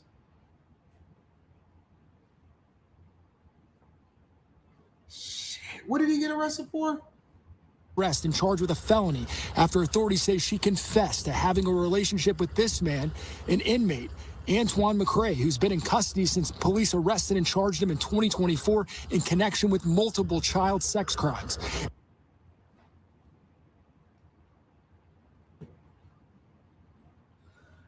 There's no hope for the community. I was going to call this show The Culture. I was going to call this show The Culture. Because while I see y'all lying and talking and pretending like you got it all, I seen a woman that was on social media yesterday that said, single mothers, we don't care. We ain't checking for y'all. Everybody checking for us. Now you got chicks that's literally catching Investigators say the two or dudes that are involved in multiple child sex crimes. Look, man, maybe I did name this the right thing. I named this whole show The Kids. Maybe I did name it the right thing. I named it The Kids. Anything but the kids. Anything but the kids. Look. Even prisoners know. Even dudes in jail. Even people in prison know. Listen, bro, anything but the kids. Listen, okay, you went out there and killed somebody, cool. You want to becoming a drug lord, cool. You don't touch the kids. You don't go after the kids. Anything but the kids. I thought that we all understood that. I thought that that was an unspoken rule. I thought that we didn't have to get on social media to have a conversation to understand that under no circumstance do you go after the kids. Am I off, chat? Am I off? Am I off, chat? Am I off that the unspoken rule in life across the board, inmates go after inmates that go after kids? You remember when we was looking at the murder when the UPS guys, the fake UPS guys, had ran into the house and killed everybody? We thought that was diabolical. We like, man, that's crazy.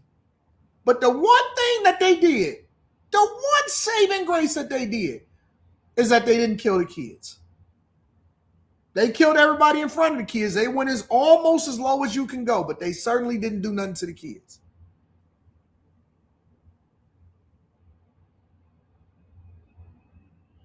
That's the main thing.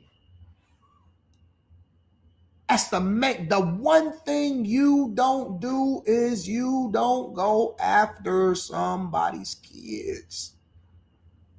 I thought that's just how we moved. And maybe it's some new rules that people made up that I'm not aware of. And I'm disappointed in people because I see people that be in chats and they be like, yep, all hands on deck. What? All hands on deck. They even said that in the movies. In the movies, there's a listen, man. Do anything. I don't kill kids. I don't kill no women, no kids. No women, no kids.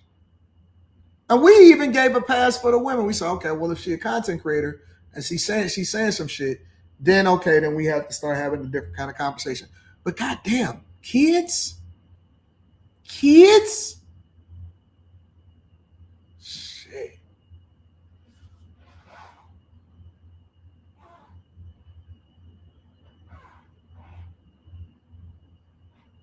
We in a different era.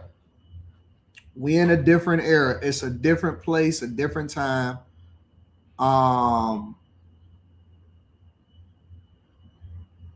It's a different space, bro.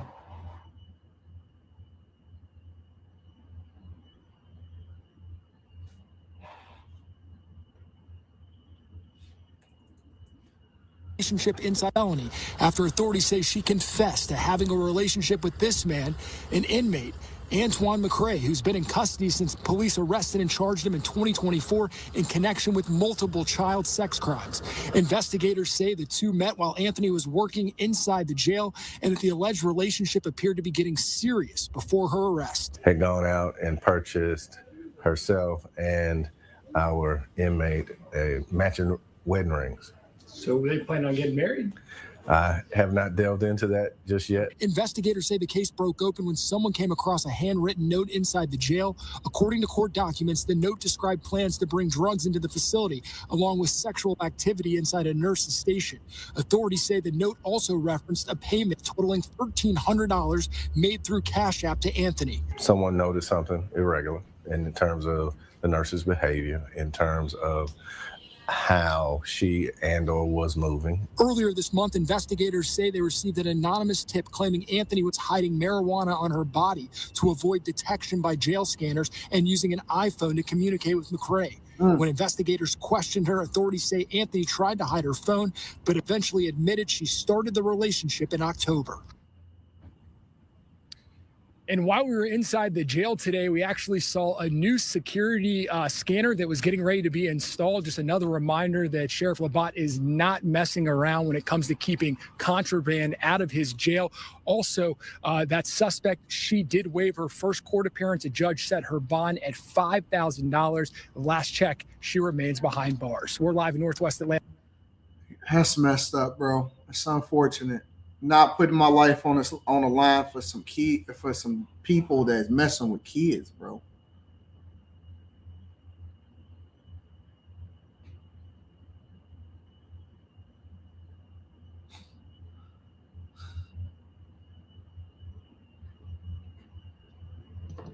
Facts. Stop. I'm cool. Don't worry about it, bro. Listen. For everybody watching that hold me down. For everybody watching that hold me down, chill. I'm cool. Slow motion. Slow motion. That's why don't nobody take y'all nowhere. Shout out to y'all for holding me down. I appreciate y'all. TS Car Wash and Detail Services. Thoughts on what Fat Joe said about J. Cole? I don't know what Fat Joe said about J. Cole. I was too focused on my own show. Marvelous Brown Jr. says, when AD says the culture is trash, this is what he means. Thank you. Somebody that actually understands it. Let's see if Glasses Malone will stand up for your daughter the way he did Doechii. I don't even care what nobody else is talking about. The only thing that I care about is my own daughter. Shadow Dragon TV says support. Shout out to Shadow Dragon TV. Layback Lock says, at what point do you stop being a bigger person? AD kids are off limits. Much respect to you for your level of patience. Shout out to the chasers of the bag. Who told you I was being a bigger person? Who told you that I was being a bigger person? I never said that I was being a bigger person. I never said that. Who told you that? Who said that I was going to be the bigger person? I never said that. I'm not any better than anybody else on this earth. I am fallible. I am human. What I did say was I was going to ensure that my daughter was taken care of because she is the top priority. That's what I said.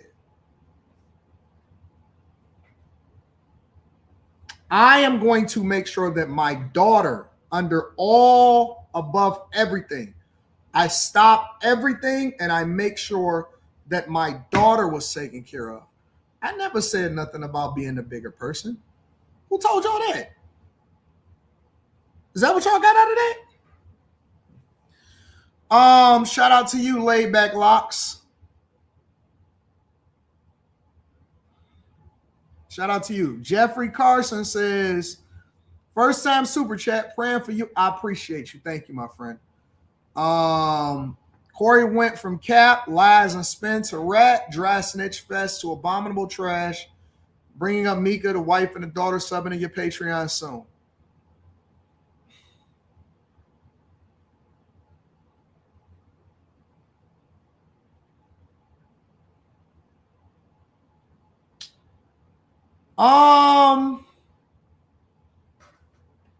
We'll get there. Leroy Sally, what up, Leroy? I appreciate you. True Crime Time says you a triple threat to the establishment, a black conservative Christian. You're changing mindsets that threatens the Democrats' prison industrial complex. Shout out to you. I appreciate you, True Crime. That's a great compliment. You heard the new T.I. song? If not, give it a listen. Yeah, I like that new T.I. song. I like the new T.I.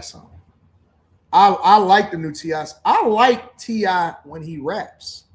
I think that T.I. is one of the greatest of all time when it comes to albums, all of that, right? I absolutely think that T.I. is the best, one of the greatest of all time. I just don't want to hear his political takes, and I just don't want to hear. I'm not a fan. I'm not gonna say I want to hear. I'm not a fan of the comedy from what I heard. I haven't watched the whole special, so maybe I need to get at a try. But I love T.I. the rapper. I think T.I. the rapper is one of the greatest of all time. I don't care how I feel about some of the stuff that he says. Objectively speaking, he has made some of the greatest albums of all time. So, yeah, man. TS Car Wash and Detail Services, Androids is better than Apple, AD. If that's what you believe. Listen. Some people were saying, Anton, why your iPhone so beat up? Because I'm rough on my shit. Look, I'm rough on my shit. I never put a case on my phone. Because why pay Apple Care if you want to put a case on your shit? And my junk get use. I actually use my phones. Look at all of that. I should be toe up. See all of that scratches and dings and drops and all of that stuff. Yeah, my junk get beat up. My junk get beat up. I actually got 3 phones. I'm streaming on one of them right now. But you know, Onward Today. Shout out to Onward Today. I appreciate you. Thank you, my friend, on Cash App. Thank you. Chase Barnes says, women not all, but most love them some jailbirds. Shout out to y'all. I appreciate you. Eddie B says, Anton and everyone, please don't blame me. The D was on hit. Signed that nurse in Fulton County, PS. Now I can be with my man. She ain't about to be with him. Man. This ain't no co-ed prisons. There ain't no co-ed jails. Dub says you're going out like a real bussy boy. You wasn't thinking about your fam's welfare when you was wreaking all of that havoc last week. Your daughter should sue you. Well, stick around for the show. Not for this show, for a different type of show. Stick around. DP says, and she bought wedding rings for them. She a dummy. Shout out to you. Son of the Sun says, God bless you and your family. Thank you, my friend. I appreciate you. Leroy Sally says, your daughter is in my prayers. I appreciate you too. Wesley Turner says there are no standards in the community in 2026. Agreed. Jason A-Team says, PDFs are super protected in prison for people who don't know. Yes, they definitely get extorted mostly, but usually have their own block a lot of times.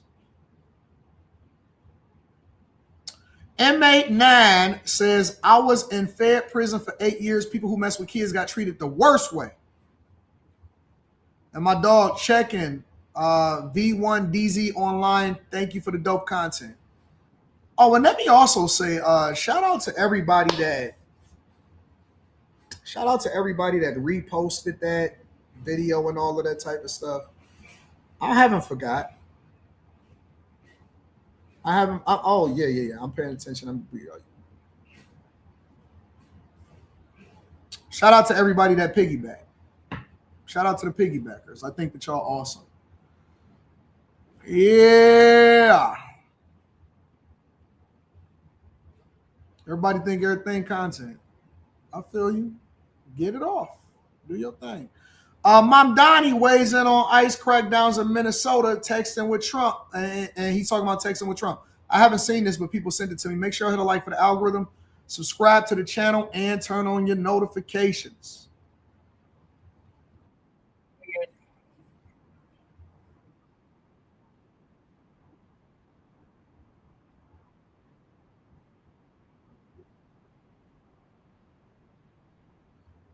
Can y'all hear my audio?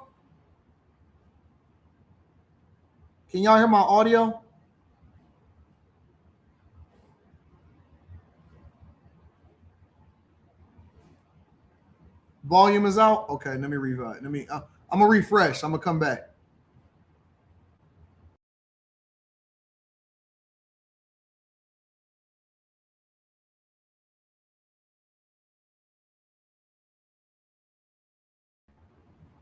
Can y'all hear me now?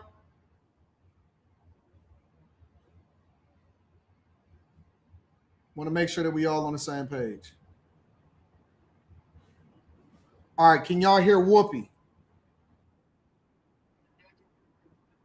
America's biggest city. He ran a historic campaign with big promises that caught the attention of the entire nation. Can y'all hear Whoopi? And you know who. So here to tell us how he plans to deliver, please welcome back we can say it now. Yes. He is the mayor of New York City, Zorhan.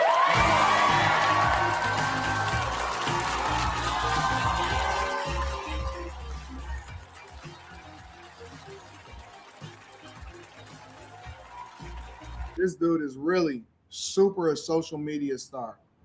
In order to be a politician,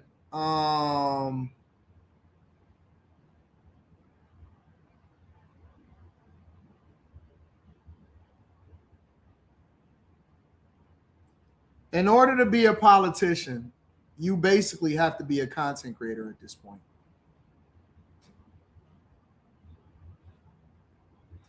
In order to be a politician, you have to be a politician. I mean, a fundraiser, and you have to be a content creator. That's really, at this point, everything about what it takes in order to be successful in politics. You got to be good at marketing. You got to be good at showing up to all of these events. You got to be good at all of these different things. You can't just go in and be a politician and say, hey, I want to do this for the people, or I want to be, manage the budget effectively. All of that stuff. You got to go and you got to shake hands, kiss babies, and you spend probably more than 50% of your time fundraising and marketing yourself, and you spend the other 25% actually working and another 25% posing for the cameras.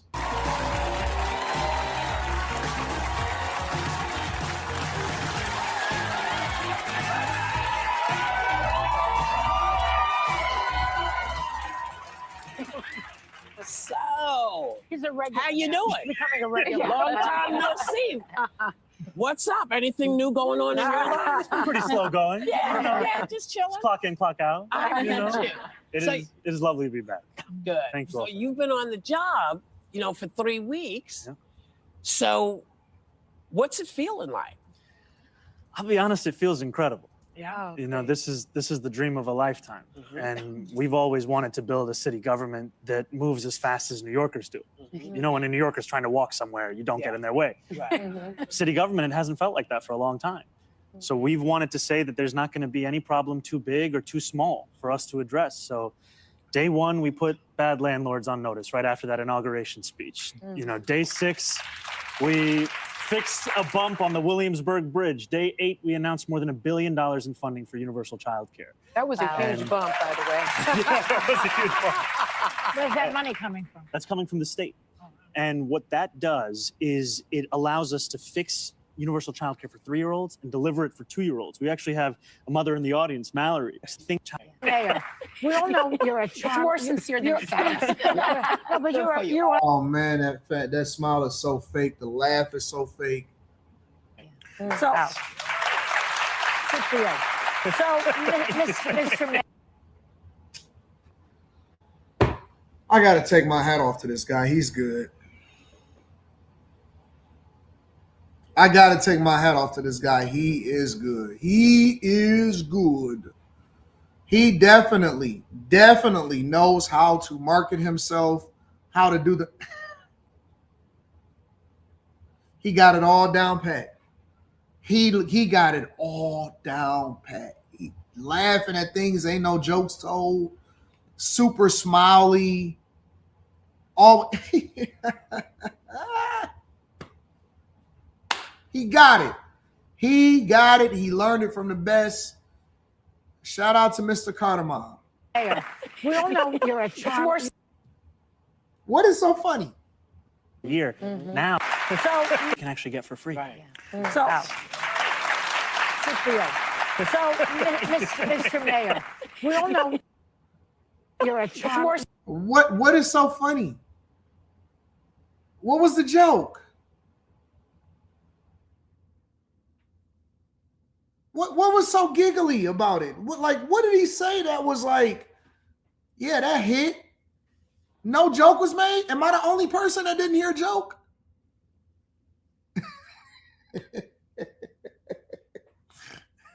What is happening in this country?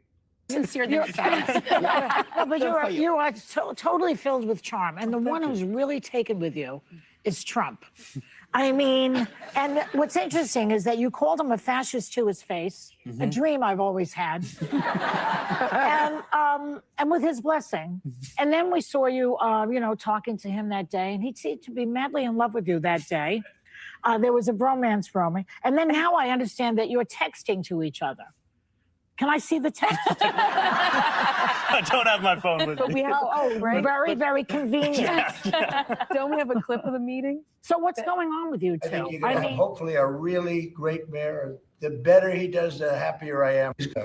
So maybe yours is going to work because we know he's totally egomaniacal and narcissistic. And anytime you compliment him, he likes you. It's so funny to me that all of these same women, most of these same women, especially her, they loved Trump. They loved Trump.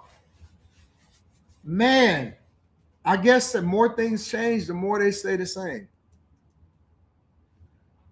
The more things change,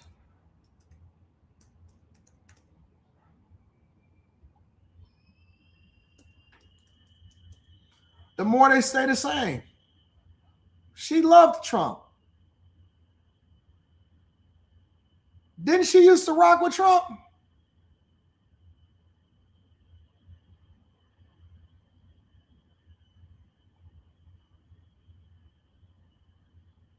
I could be wrong.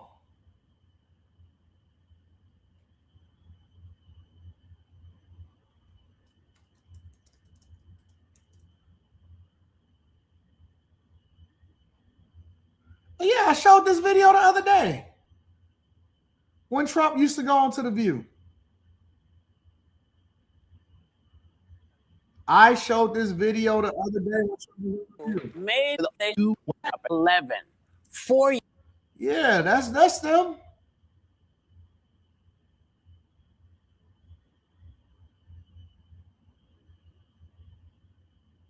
That's them, right? Ain't that them?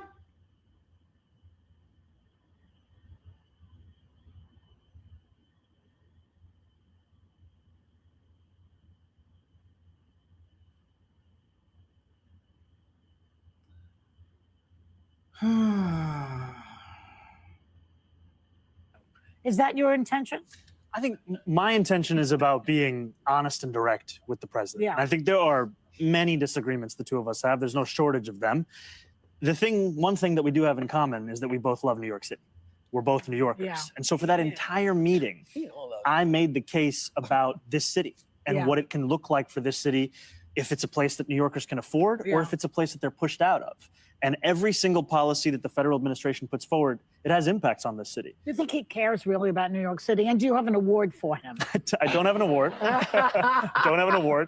What I will say, though, is that I'm going to exhaust every possibility. I mean, when New Yorkers elect a mayor, they're looking for someone who's going to turn over every leaf to see what is something they can do for the city. That's what I'm going to do. I see. All right. Appreciate the translation. Mr. Mayor, and I love saying that. Thank you. Mr. Mayor, let's talk about the unfortunate situation unfolding in Minnesota since the fatal ICE shooting of Renee Good, which you bluntly called a murder. The Trump administration is reportedly readying troops for deployment and investigating the Democratic mayor of Minneapolis and the governor of Minnesota for impeding immigration agents. How are you reacting to everything that you are seeing? And importantly, do you worry they'll target New York and you?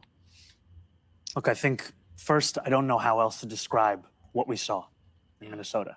People ask me, why did I say the word murder? I asked them to look at that video and tell me what they would call it. Right. And we are being asked to not believe our own eyes. It's time to be truthful with people. It is terrifying to see what's happening there. And it's terrifying to see all of this happening in the name of public safety. And I've said this directly to the president, that these ICE raids, they are cruel, they're inhumane, they do nothing to deliver that public safety. In fact, what they do is leave a sense of fear amongst so many. Correct. And, you know, I represent a city of 8.5 million people. More than 3 million New Yorkers are immigrants. I'm one of them. Mm-hmm. And what we've seen this administration do is There you transform. go. That's how you fix housing in New York City. Y'all want cheaper housing in New York? He just told you how to fix it. That's how you fix. That's how you fix housing in New York City. If you want to fix housing in New York City, he just told you, and he just gave you the blueprint. He gave you the alley-oop. He gave you the alley-oop. That is how a lot of these cities grow so fast, is that they create a space for illegals to operate in, because Democrats need a new voter base that's going to replace the ones that then grow up, get wiser, and decide that they no longer want to be on the Democrat plantation. The only people that switch over to being Democrat from being Republican are girls that are rebellious from their fathers once they go off to college and they get indoctrinated. That's it. Nobody comes in here and say, you know what, man, I'm about to switch over from being Republican to Democrat. I'm going to switch from being conservative to liberal. Nobody does that. Zero people does that. The only people that do that are women that leave their husbands and girls that then defect away from whatever their father taught them once they go off to college. Other than that, nobody does that. Now, as people get wiser and older and they evolve and they start thinking for themselves and they start divesting themselves away from their family, then they like, man, what? I don't support deleting babies. I don't support alternative lifestyles. I don't support A. I don't support B. I don't support C. And I don't support D. Right? Look at the people in the chat. Look at the people in the chat that say the stuff that they do. I'm going to make an exception and I'm going to highlight it, for example. Usually they don't even have a profile photo. Often at times, they have multiple different baby mothers. Sometimes they are on the down low. Listen. People that usually are on the Democrat side that do not even realize how bad that they are moving, a lot of times they do fill in the gaps and they identify in certain ways. I'm keeping it 100 with you. They hide. They create ghost accounts.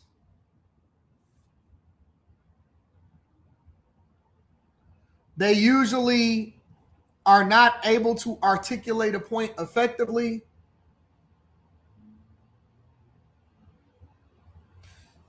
I disagree with you, Chance. Chance, I think that this is the coward's way out. I think that this is the coward's way out. You know why? Because to identify, for example, as a Republican does not mean that you agree with every single thing that Republicans do. But it means the most of it, the base of what it means to be Republican, you agree with.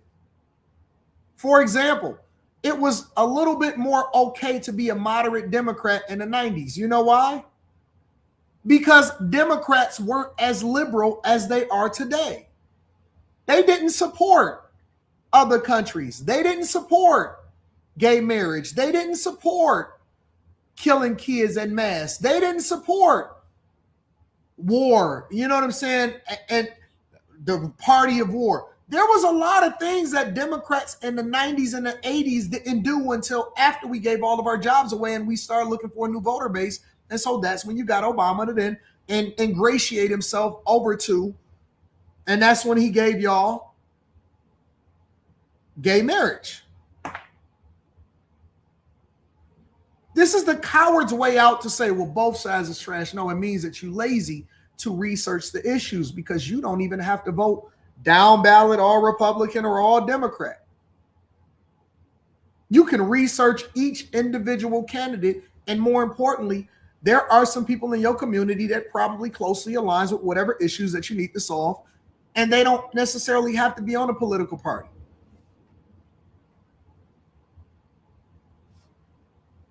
Look, another lazy way out. I'm done voting, AD. The name changes in general. Republicans are definitely the lesser of two evils. It's the lazy way out. It's always the lazy way out. Always the lazy way out.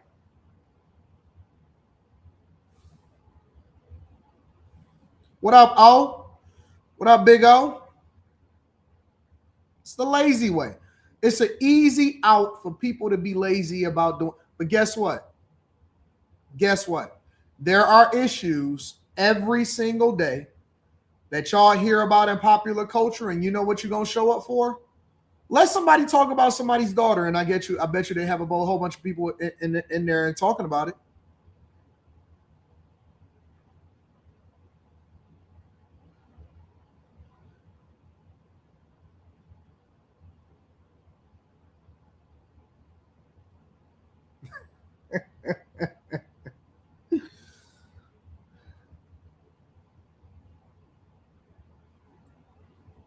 We engaged about the things that we want to engage in, but when it's not tickling y'all ears, then all of a sudden y'all want out. Oh man, I want out. The very places that we used to associate with Nothing changes in the culture. It just continuously gets worse. But y'all bought into that shit. American dream. 26 Federal Plaza, you go there, your citizenship interview, you hope you can start to call yourself an American. Now it's the sign of the American nightmare. It's where people go there for what should be a routine immigration. Eric D says, Anton, right or wrong, people are tired of politicians.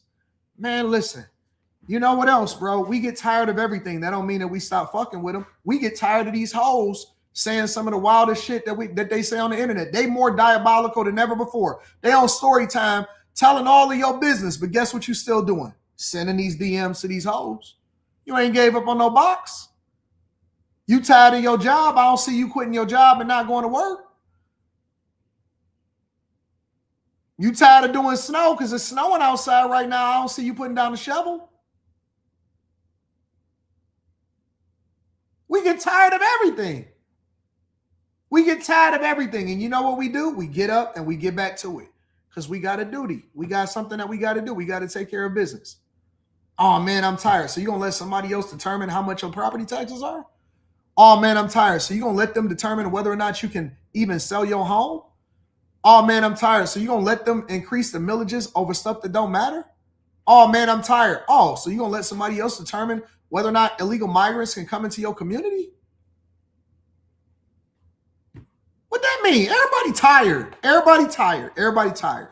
We tired, boss. I just looked at my sleep schedule. Apple told me on my Apple Watch, it said, Anton, you've only been averaging about 5 hours of sleep.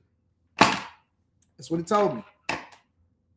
It said, Anton, you only been averaging 5 hours of sleep. I'm tired, boss. Everybody tired.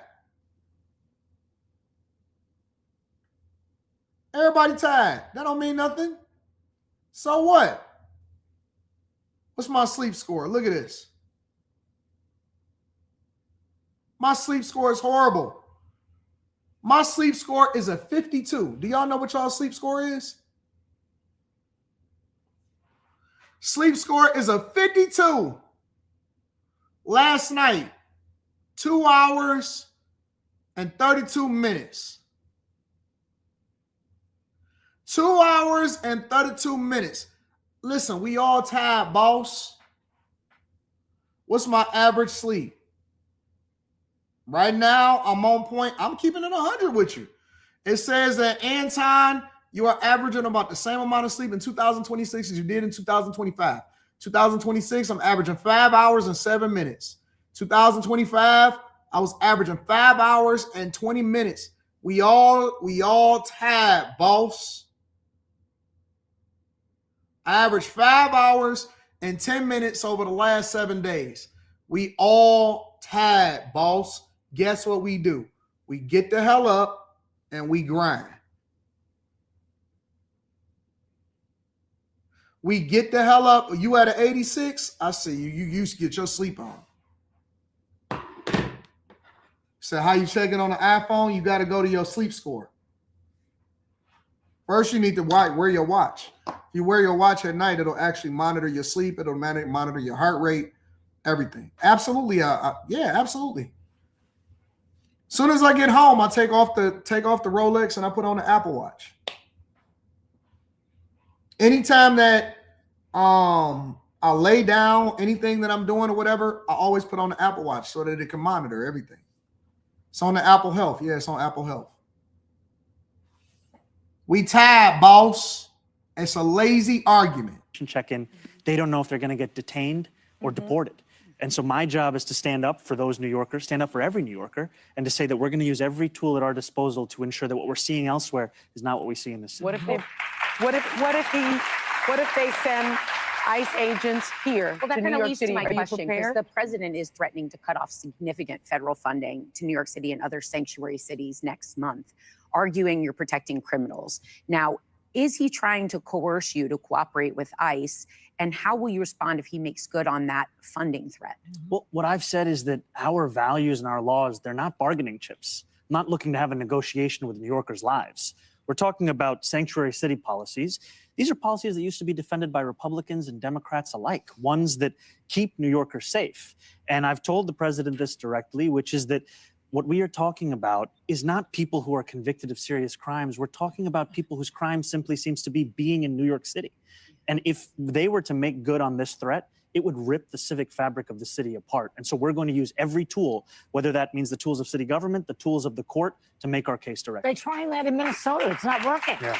They're overrun by these government agents. So what are we going to do? Masked agents. Yeah, I mean, I think, I mean, this is the other thing, just masked agents. Yeah.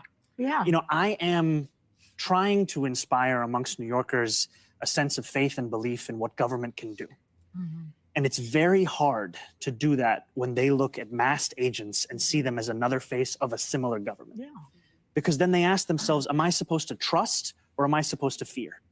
And what we want is for New Yorkers to be able to look to government as a place to solve their problems, not as a place that creates their problems. And I think, you know, And Mr. Mayor, Shout out to Mamdani for finessing New Yorkers. I think that y'all actually deserve him. Make sure y'all hit a like for the algorithm, subscribe to the channel, and turn on your notifications. Let me read some of these super chats, and then we'll go from there. We will go from there. Time for a rap battle. Anton has more flow, says OG Strong. Shout out to you. I appreciate you. Ricky Howard says, just bought a home, put my 20% down, but my interest rate is 6.4%. Should I refinance if the rates drop? Well, remember, every time that you refinance, you actually got to pay fees to refinance. It's fine refinancing, but you want to wait until the rates actually get to something more meaningful, because you don't want to necessarily focus on the interest rate. You want to focus on paying off the home as soon as possible. So really, I wouldn't be so worried about refinancing unless the rates actually get historically low. Then you don't have any choice but to refinance. But I would be throwing as much money towards the principal to pay off the home as soon as possible. That's what I would be focused on, is trying to pay it off. Manny Plays PC says, I hate Mamdani's fake ass. Look at the snow.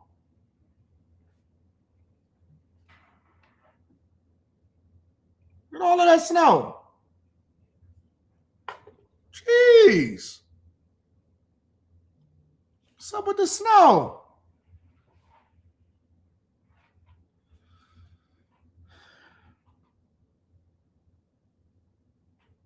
Crazy. Crazy, crazy, crazy. It's snowing. You can't even see it on this phone. It's actually snowing. Like it's snowing. Jeez, oh, please. Hey, Mamdani's fake ass smile. Shout out to Manny Plays PC. Eddie B says, big dog, this foe, Obama said everything in wires wanted to hear. Now they see the results of their vote. Ask them how selling their home, personal property is going, or how fast free buses and subways are going. I heard that the cost of buses actually moved up. Like that they actually raised the prices of buses. Master chess players, respect, says Solution Trucking Channel. I appreciate you, bro. AR's back says they done made Joker the mayor of Gotham City. Shout out to you. GR Infantry says, sending positive vibes as storm will pass. Weeds have seeds. Tell your daughter to pull the weeds from the garden of her mind and don't let them grow. MG Russell says, been a father for 4 years. Hearing what happened to Princess Daniels breaks my heart. I genuinely look up to you as an inspiration for being a better father, praying for you, big bro. I appreciate y'all. Thank y'all for the prayers. Original Tank says people who don't vote should be replaced with illegals.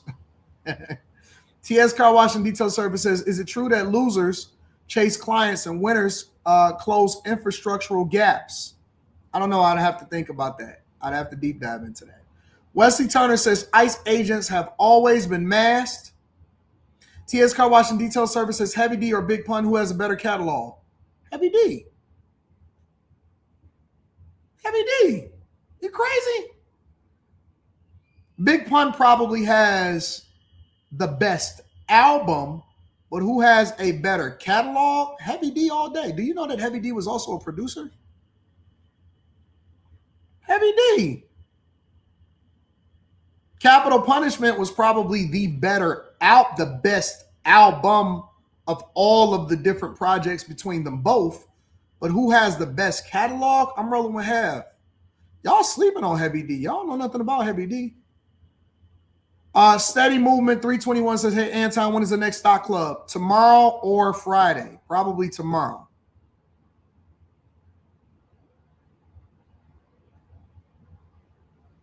Probably tomorrow, but at the latest Friday. So if y'all not a part of the Patreon, make sure y'all tap into the Patreon. Link is in the description, as well as pinned to the top of the chat. Trump at the Economic Forum.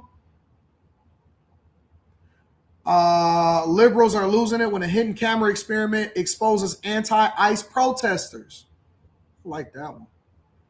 Lefties losing it, and former CNN hack Don Lemon continues to defend the indefensible. His role in storming a church during a Sunday service, terrifying parishioners, including little kids. It's all on tape, and Lemon was dumb enough to air it all. So despite his denials, we know he was aware of what these crazed activists had planned, and he was on board with every bit of that lunacy. And this sad clown is such an attention seeker that he is now trying to manufacture a ongoing feud with superstar Nicki Minaj after she called him out for his part in storming a church. He's hit back with this ugly diatribe. Nicki Minaj, stop talking about for which you know nothing about. This is out of your depth, by the way. And you are a homophobic bigot. You don't care about African Americans, and you're not an African American. From what I know, you are reportedly an undocumented citizen, so you should be deported under Donald Trump's rules. Get a life.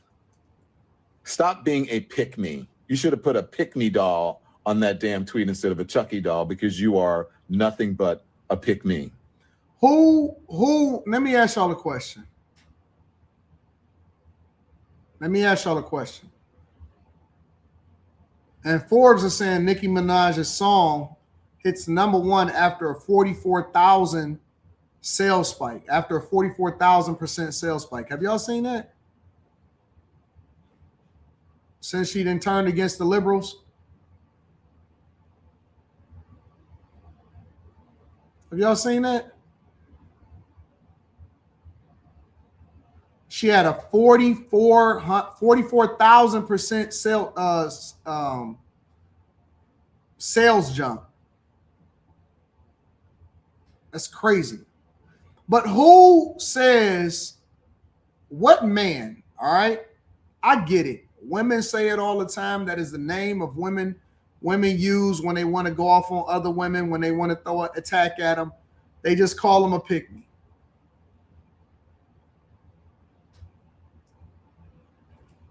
When women want to go off on another woman, they call another woman a pick-me.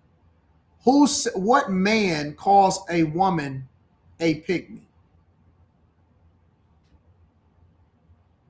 Let me go over to Nicki Minaj's stuff and see what she's talking about. I thought y'all said Nicki Minaj lost a whole bunch of followers. She got 25 million followers on X.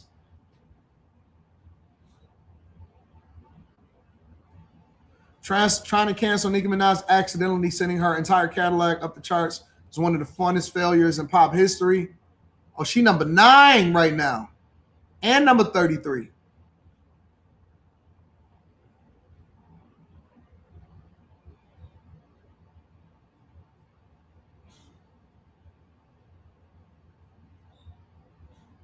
She number 1 in hip hop right now, rapping hip hop.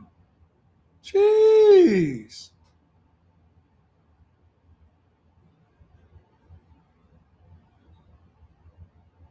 I purposely wrote it that way. I wrote it that way because I knew that would be the only way to get the cocksuckers to post about it. They would have all collectively ignored the despicable behavior displayed by Lemonhead. I'm glad they're angry. They're about to get angrier.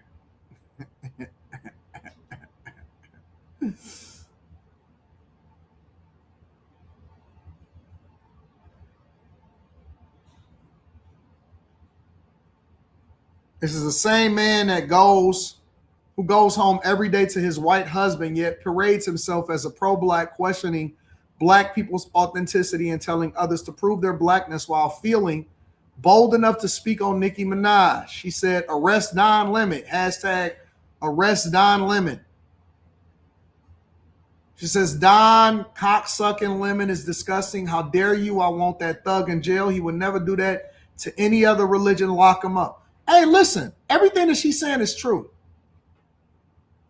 Everything that she's saying is true. None of this is cap. But again, what male says you're a pick-me? I thought that was something that the women say. And I choose not to pick you. And so should black people and so should gay people. Shouldn't buy your music. So, Don Lemon storms a church to stop illegal immigrants being deported. He's so passionate about that issue, but he now wants Nicki Minaj to be deported because she called him out. And he wasn't done with his degrading, misogynistic rant. He then went on to TMZ to continue the meltdown and call for Minaj to be cancelled. That's so weird. Nicki really got into his head. I normally don't respond to things like this, but, F it. I'm going to do it this time. I think Nicki Minaj has made it very clear how she feels about African-Americans in this country. For I don't think she's one of them, obviously. And she should, under Trump's rules, she should be deported. Why are you supporting her? Why are you buying her records? She's also supporting, I have lots of gay friends who love Nicki Minaj. Again, I am never, ever, ever, ever.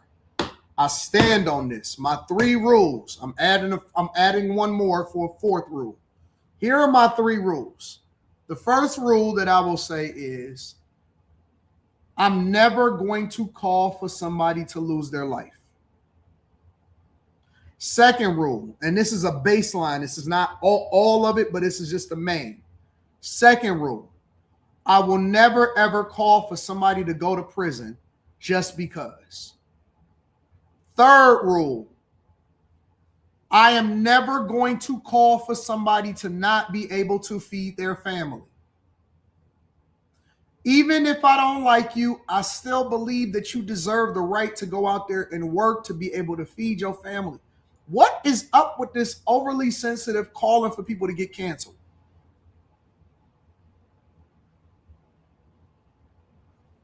What is that?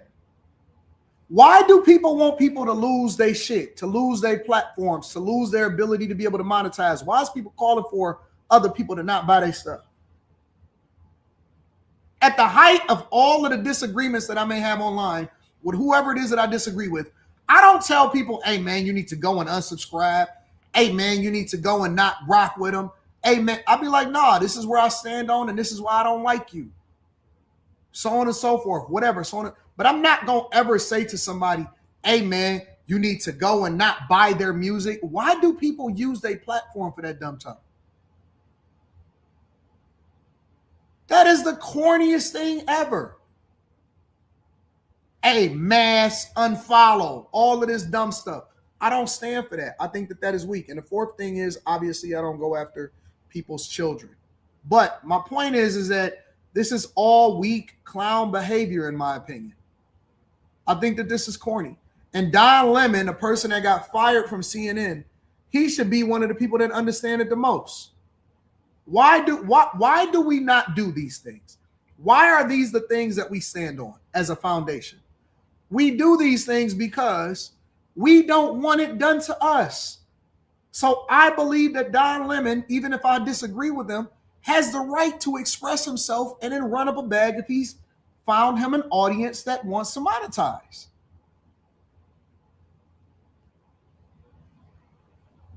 Facts. Like, me and AD disagree on the topic, but I respect his opinion and I'm still here supporting.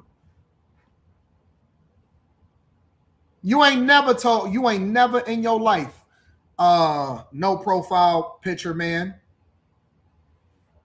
You ain't never in your life ever heard me say go and unsubscribe to somebody or go and remove their ability to go and earn money. You ain't never in your life ever heard me say that. I ain't never said that. You know why? Because it's rules for me. It's rules to the game. You ain't never heard me say that a day in your life. You ain't never heard me say that.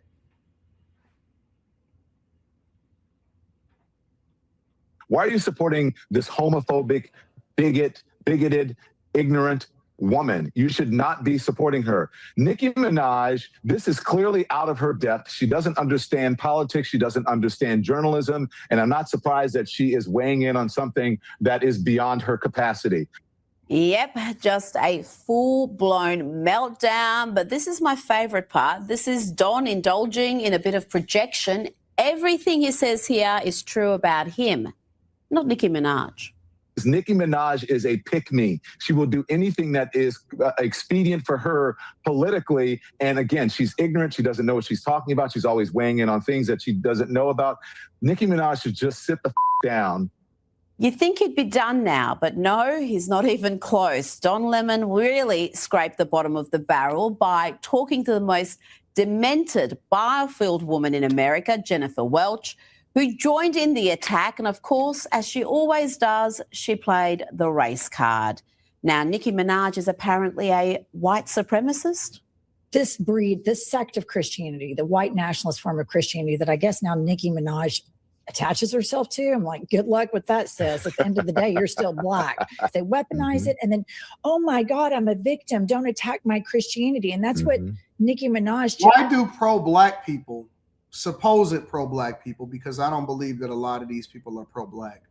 Why do supposed pro-black people go over and the first thing that they do is they go on to have an interview with a white woman that actually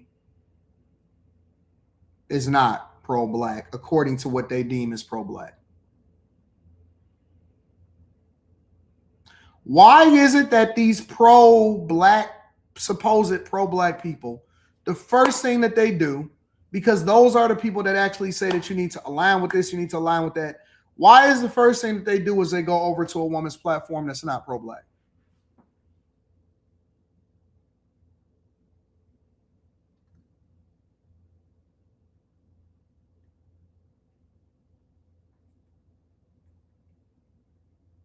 I'm just kidding.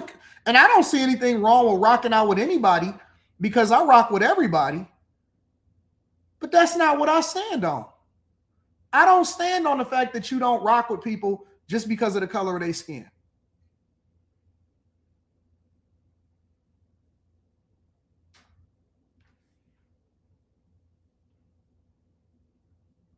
You know, come to think of it, outside of a major news network, I don't know. Yes, I have. Yes, I have. I was about to say, I don't know if I've ever done an interview on a platform that wasn't black. I absolutely have. I absolutely have. But the other 99% of the interviews that I've done them on black platforms. Whether it be real life street stars, this person, all of that. And help them get a bag.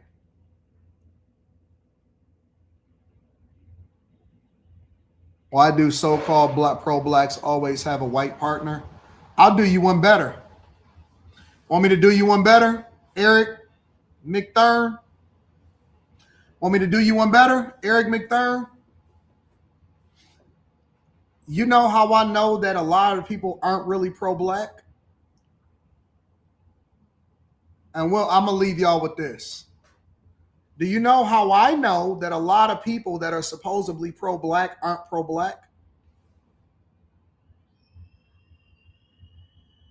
Not even that they have a black woman or that they have a white woman, is that they don't want you to talk to or marry dark-skinned black women.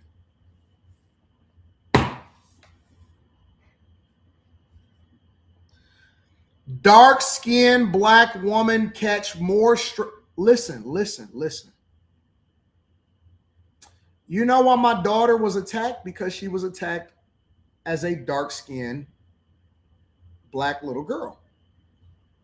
I'm going to keep it 100 with you. I'm going to keep it so 1,000 to you. I'm going to keep it so 1,000 to you. If you marry a dark-skinned black woman and you don't have any children out of wedlock, something is wrong with you. That is what the media is selling us. I cannot keep it any more real with you. Listen, y'all got to go and study the tapes. You know who gets attacked by pro-black people more than anybody else? Black women. Dark-skinned black women are the punching bag of pro-black people. You know who attacks my wife more than anybody else? Black women and pro-black men.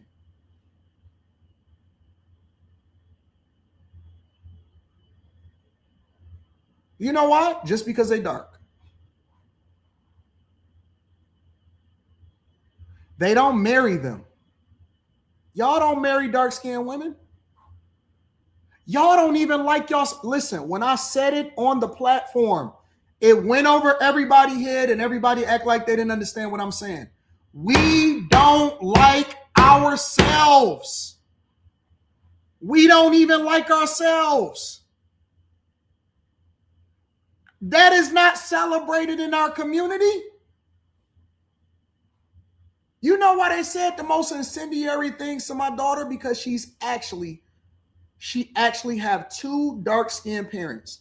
That's not celebrated. Oh, I know my people beautiful. Absolutely. Listen, you can't listen. I know for a fact my people is beautiful. Know for a fact. They're the most spoiled women on this side of the Midwest. My girls are the most spoiled women, pampered women, and they deserve the world. They deserve the world. They're loyal, they pampered, they spoiled, they whine when they can't see me as much as they want to see me. And you know why that hurts people? Because it flies in the face of what they think that we're supposed to do when we become successful. The sweetest people that you've ever met in your entire life. The sweetest people that you have ever met in your entire life. No, listen. If we're going to have a conversation, then let's have a conversation. If we're going to have a conversation, listen, the one thing that my family knows for a fact is that they are the most loved people on the face of this earth. Absolutely. The most loved people on the face of this earth. But we, as a people, as I said before, we don't like ourselves. We don't like ourselves. People will absolutely, positively attack everything around you. And the thing that they're going to go after is the thing that they think is the most meaningful to you. And they don't give a fuck if it's a black woman. Fuck her. Fuck her. Who cares? Listen, pro-black, we black first, but let me go ahead and go after this little black girl. Crazy. Most of the people that say that they the most pro-black, you know what they are? Gay. Look at Don Lemon. How come all black people have broken households that are the most pro-black? Why do the people that speak the most for the people are never married to the people that they say that they speak for? Why is Don Lemon, for example, the example of what it means to be pro-black, and he's not even married to a woman or a black person.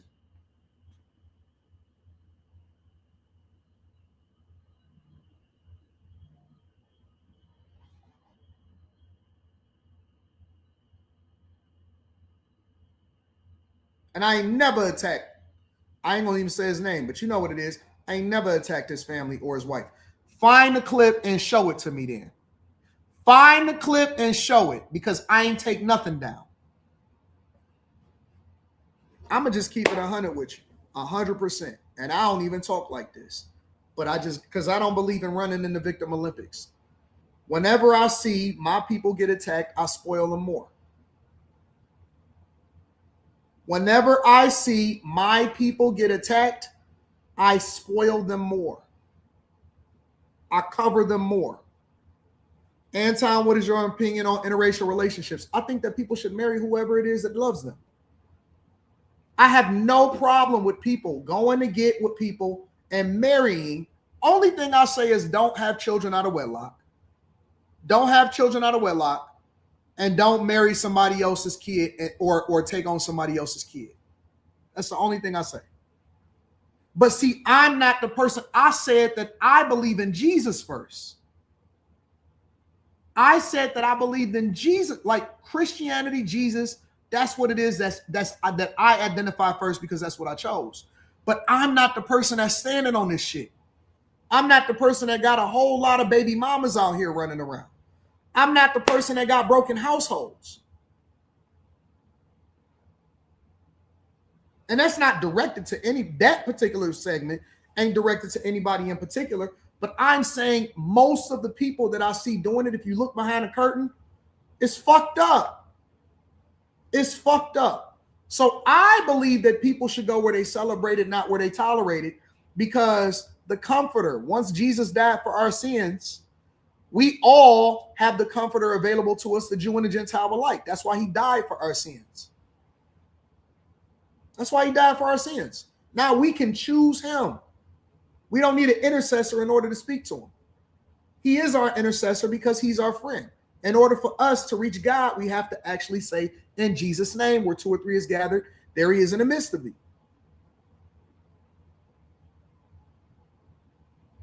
That's why we say, in Jesus' name, after the end of our prayers. It's the whole logic. But guess what? Guess what? I pay attention to people's fruits. I pay attention to people's fruits. How do I know? How do I know that a person is truly pro anything? It's the people who they put money in their pocket. It's the people who they hire. It's the people who they marry, right? It's the children that they take care of, and it's the communities that they live in. I live in the blackest city, married to a dark-skinned chick, with a black daughter that has never known anything other than love and phenomenal situations, with a 98% black staff, and the majority of them is black women.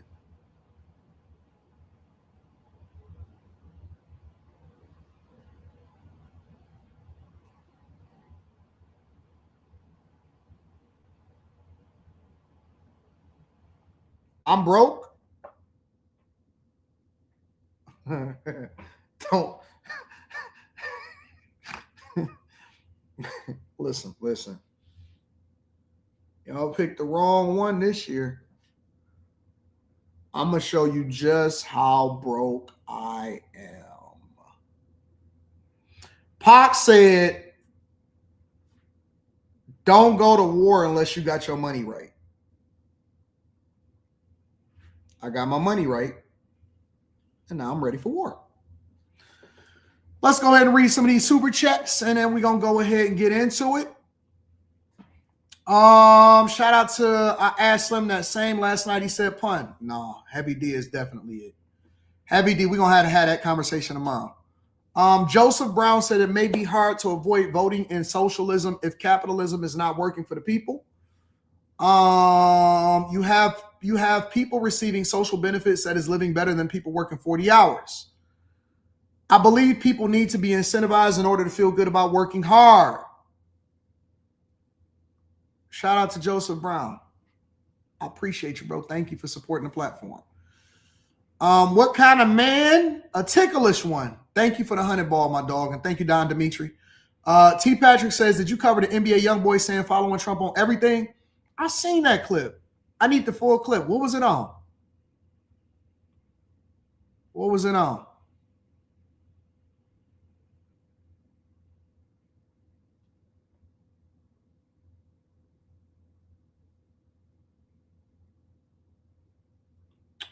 What if you want to get married? What if you don't want to get married and yet I want to have a child with the woman I'm living with now? No having children out of wedlock.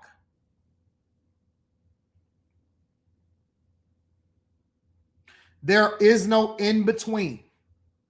There is no, but she loved me. None of that shit. No having children out of wedlock. We do not advocate for broken households. If you are not confident enough to marry her, do not have children with her. And I'm not saying that you have to get married, but I do not, and under any circumstance, believe in having children out of wedlock.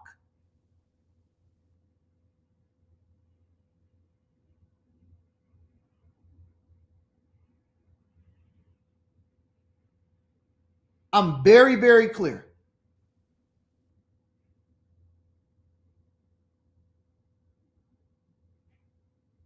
That's my belief. I can't tell you anything that I'm not doing myself.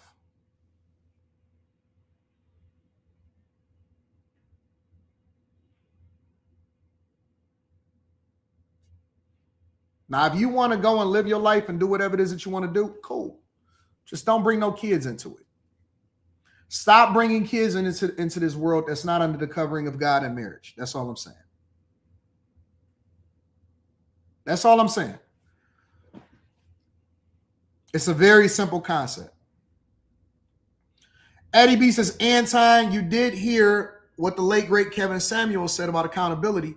Yeah, that was my guy. Shout out to Kev. I love him. Might even go and visit his family very, very soon.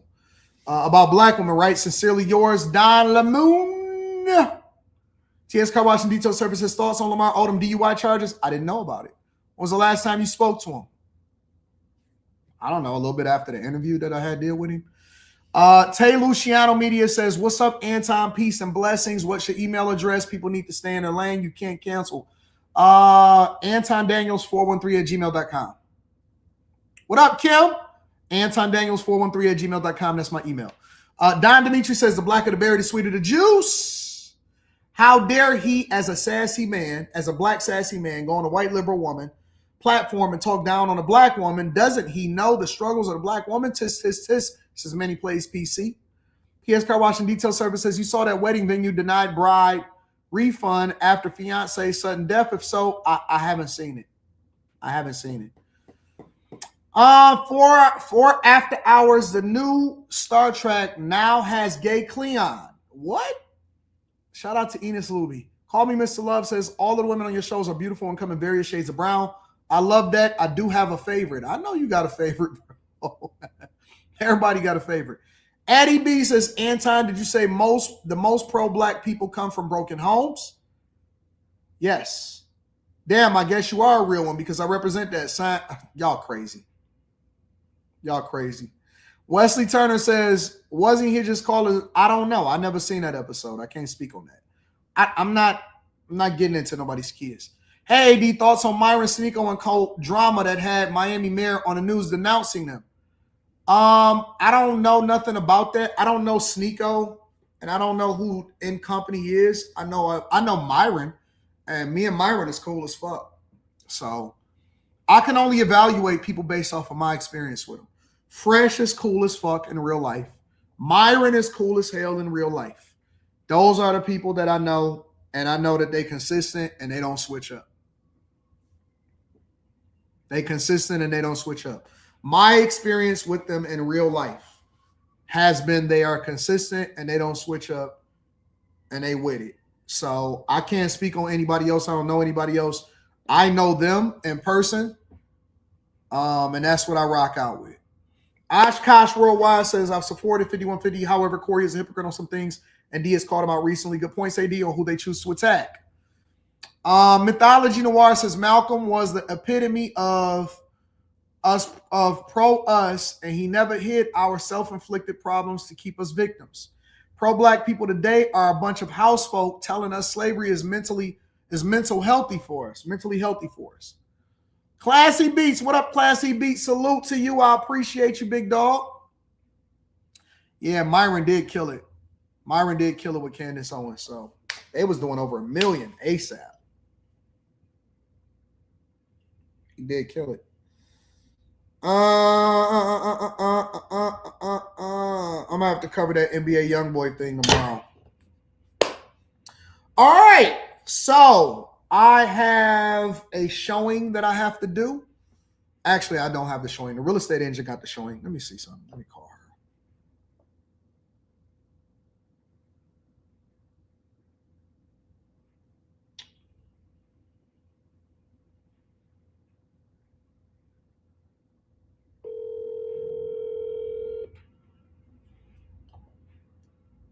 Hi there. Hey, what's up, Coop? How's your day going? Chilling.